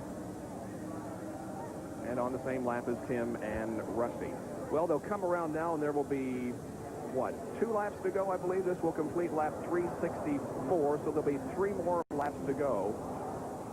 And the real question is, will they end under caution? And you can be sure that Junior Johnson's crew is looking at the starter, as is Richard Childress's crew. I'm sure Childress's crew would like to see it end under the yellow. The same not for Johnson. They'd like to see the 1-to-go signal this time by, and that's what they get. Yes, sir. There will be 1 more lap until green, and so there will be 2 laps of green, and you can bet that Darrell Waltrip is going to let it all hang out. Remember Richmond, Virginia? 1st and 2nd. The names were Waltrip and Earnhardt. Grandma, put your teeth in the pocketbook, because these last 2 laps, they're going to be wild ones. It's going to be Earnhardt and Waltrip once again. And lurking in the shadows, Waltrip's teammate, Neil Bonnet, who is running 3rd. And also on the same lap as Neil Bonnet in 4th position is Bobby Allison. So we'll watch that. And see, there's the tough question. Is Neil Bonnet, when he's down on the inside, does he just stay out of the throttle and let Earnhardt and his teammate go race for the win? He can't do too much of it, because he's got to worry about Bobby Allison appropriating his position. Look at Dale making it a slow start. Now he begins to stand on the gas and pull away. Here we go. The green is going to come out on lap 365. 2 laps to go. It's a sprint race, Earnhardt and Waltrip. Bonnet, trying to hold him off downstairs. See how everybody went to the high side to try and get around. The one, it's Earnhardt trying to chase him down as Waltrip, but Earnhardt still got an awful lot of muscle, Bob. Bonnet leading Allison for third place. Now Bobby goes inside of Neal on the backstretch. Can he pull off the pass at the end of the backstretch? Yes, Allison takes over third spot. Oh, no, the restart move could have cost Bonnet third position. Here they come for the white flag. One more lap to go. Dale Earnhardt is on the lead. And I don't believe that Darrell is going to catch him. Will the car hold under Dale Earnhardt? We continue to watch the battle for third also behind Dale. It is still Bobby Allison in third. And I don't believe that Neal is going to be able to catch Bobby. They come off of corner number 4. There is the third place, Bobby Allison.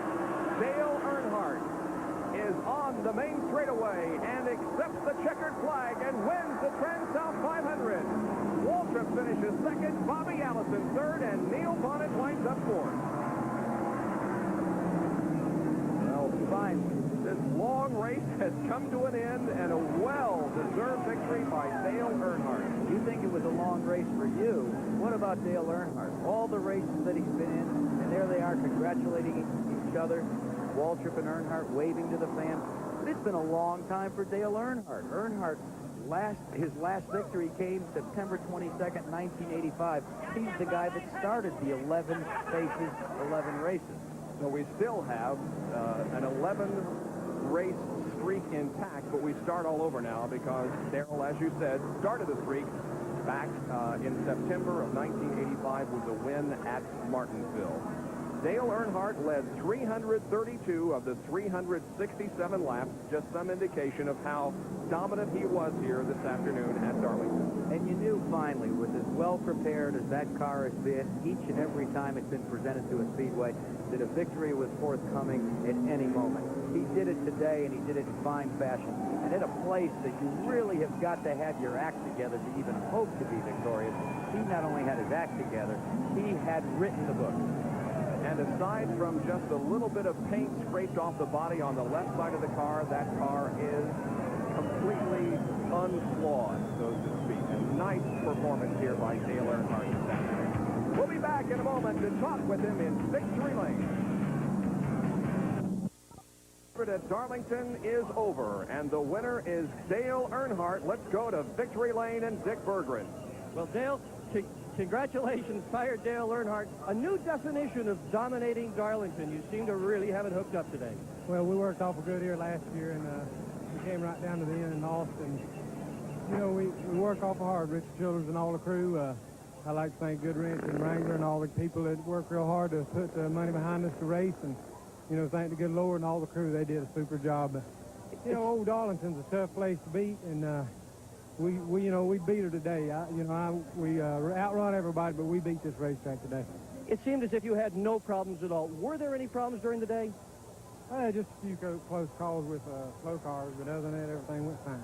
How about your thoughts on that yellow flag changing to a green flag with only 2 to go? Did that worry you? Did you know you had everybody else covered at that point? Well, I've been so close at the end of so many races this year that 3 laps is all it took to win or run second. And, you know, I told them on the radio, I said, well, here's that last 3 laps for spoofing us again. But we was a little stronger than Darrell, and I just kept her straight and come on home. A second yesterday in the Grand National race, a first today in the Winston Cup race. You must be looking at one of your finest seasons ever. Well, we are. You know, it's been a real good year for us all the way around in both divisions, and Richard and all the crew do a super job. The kids back home, you know, they support me, and my wife, Teresa, we all just having a good time this year. And the driver's having a good time, too. Back to you, Bob. All right, and our Winner's Circle interview has been brought to you by Goodyear Eagles. You either have Goodyear Eagles or you need them. Well, Jack and Dick and I will be back here at Darlington, South Carolina to kind of wrap things up for you on this Sunday afternoon. The Transouth 500 won by Dale Earnhardt. The top 10 finishers here this afternoon. The winner, Dale Earnhardt. Darrell Waltrip finished second. Bobby Allison third, followed closely by Neal Bonnet. Fifth was Tim Richmond. Finishing in 6th position was last week's winner, Rusty Wallace. 7th was Richard Petty, who spun and hit the wall late in the race. 8th was Bill Elliott. 9th was Kyle Petty, and 10th was Ken Schrader. So it was an interesting weekend for Darrell Waltrip and Dale Earnhardt. Waltrip won the Grand National race yesterday, and Earnhardt finished second, and they traded positions here in the Winston Cup race today. Jack? I tell you, I was most impressed by the comments by Earnhardt in Victory Lane when he said, we raced the track and we beat it. Indeed, they did. He really went after the racetrack. He raced it all day, forgot about the other competitors, and said, that's going to be the way I'm going to win this thing, and he deserves to be in Victory Lane. Dick Bergman has caught up with Darrell Waltrip in the pit area, so let's go to that interview. Dick, you got him? Well, Darrell, a good job, not quite a victory. Well, we had a few little minor problems here and there, but overall, I'm tickled to death to run second. Jeff and everybody in the pit crew did a good job getting us out early there a couple of times, and nobody was going to beat Dale today. He deserved to win that race. Those last couple of cautions I know had to make him nervous, but he had us covered, and it's been a deal where Bodine had the best car at Daytona, and somebody else had the best car at Rockingham, and somebody else had the best car at Atlanta, and so on and so forth in the same way today. One car a little bit better than everybody else, and he gets the victory. Were you really afraid your car was on fire midway during the race, Darrell? Yeah, what had happened was we had a rear end leak, and seal out of the rear end, and it was leaking a little grease. Then all of a sudden one of my tailpipes started dragging a little bit and sparking, and I thought the thing had caught on fire, and it panicked me pretty bad, but it didn't. I want to thank the Lord for a safe race, to say hi to Letitia and Frank and everybody at home. It's Darrell Waltrip, second place here at Darlington this afternoon. All right, congratulations to Darrell finishing second here. The average speed of the race was 128.994. There were 16 lead changes among 8 drivers. The Transouth 500 has been brought to you by Ford and your Ford dealer. Have you driven a Ford lately? And by Busch Beer, the beer with the taste as smooth as its name. And by Levi Garrett Chewing Tobacco. He attributes his success to Junior's days as a driver. It probably relates back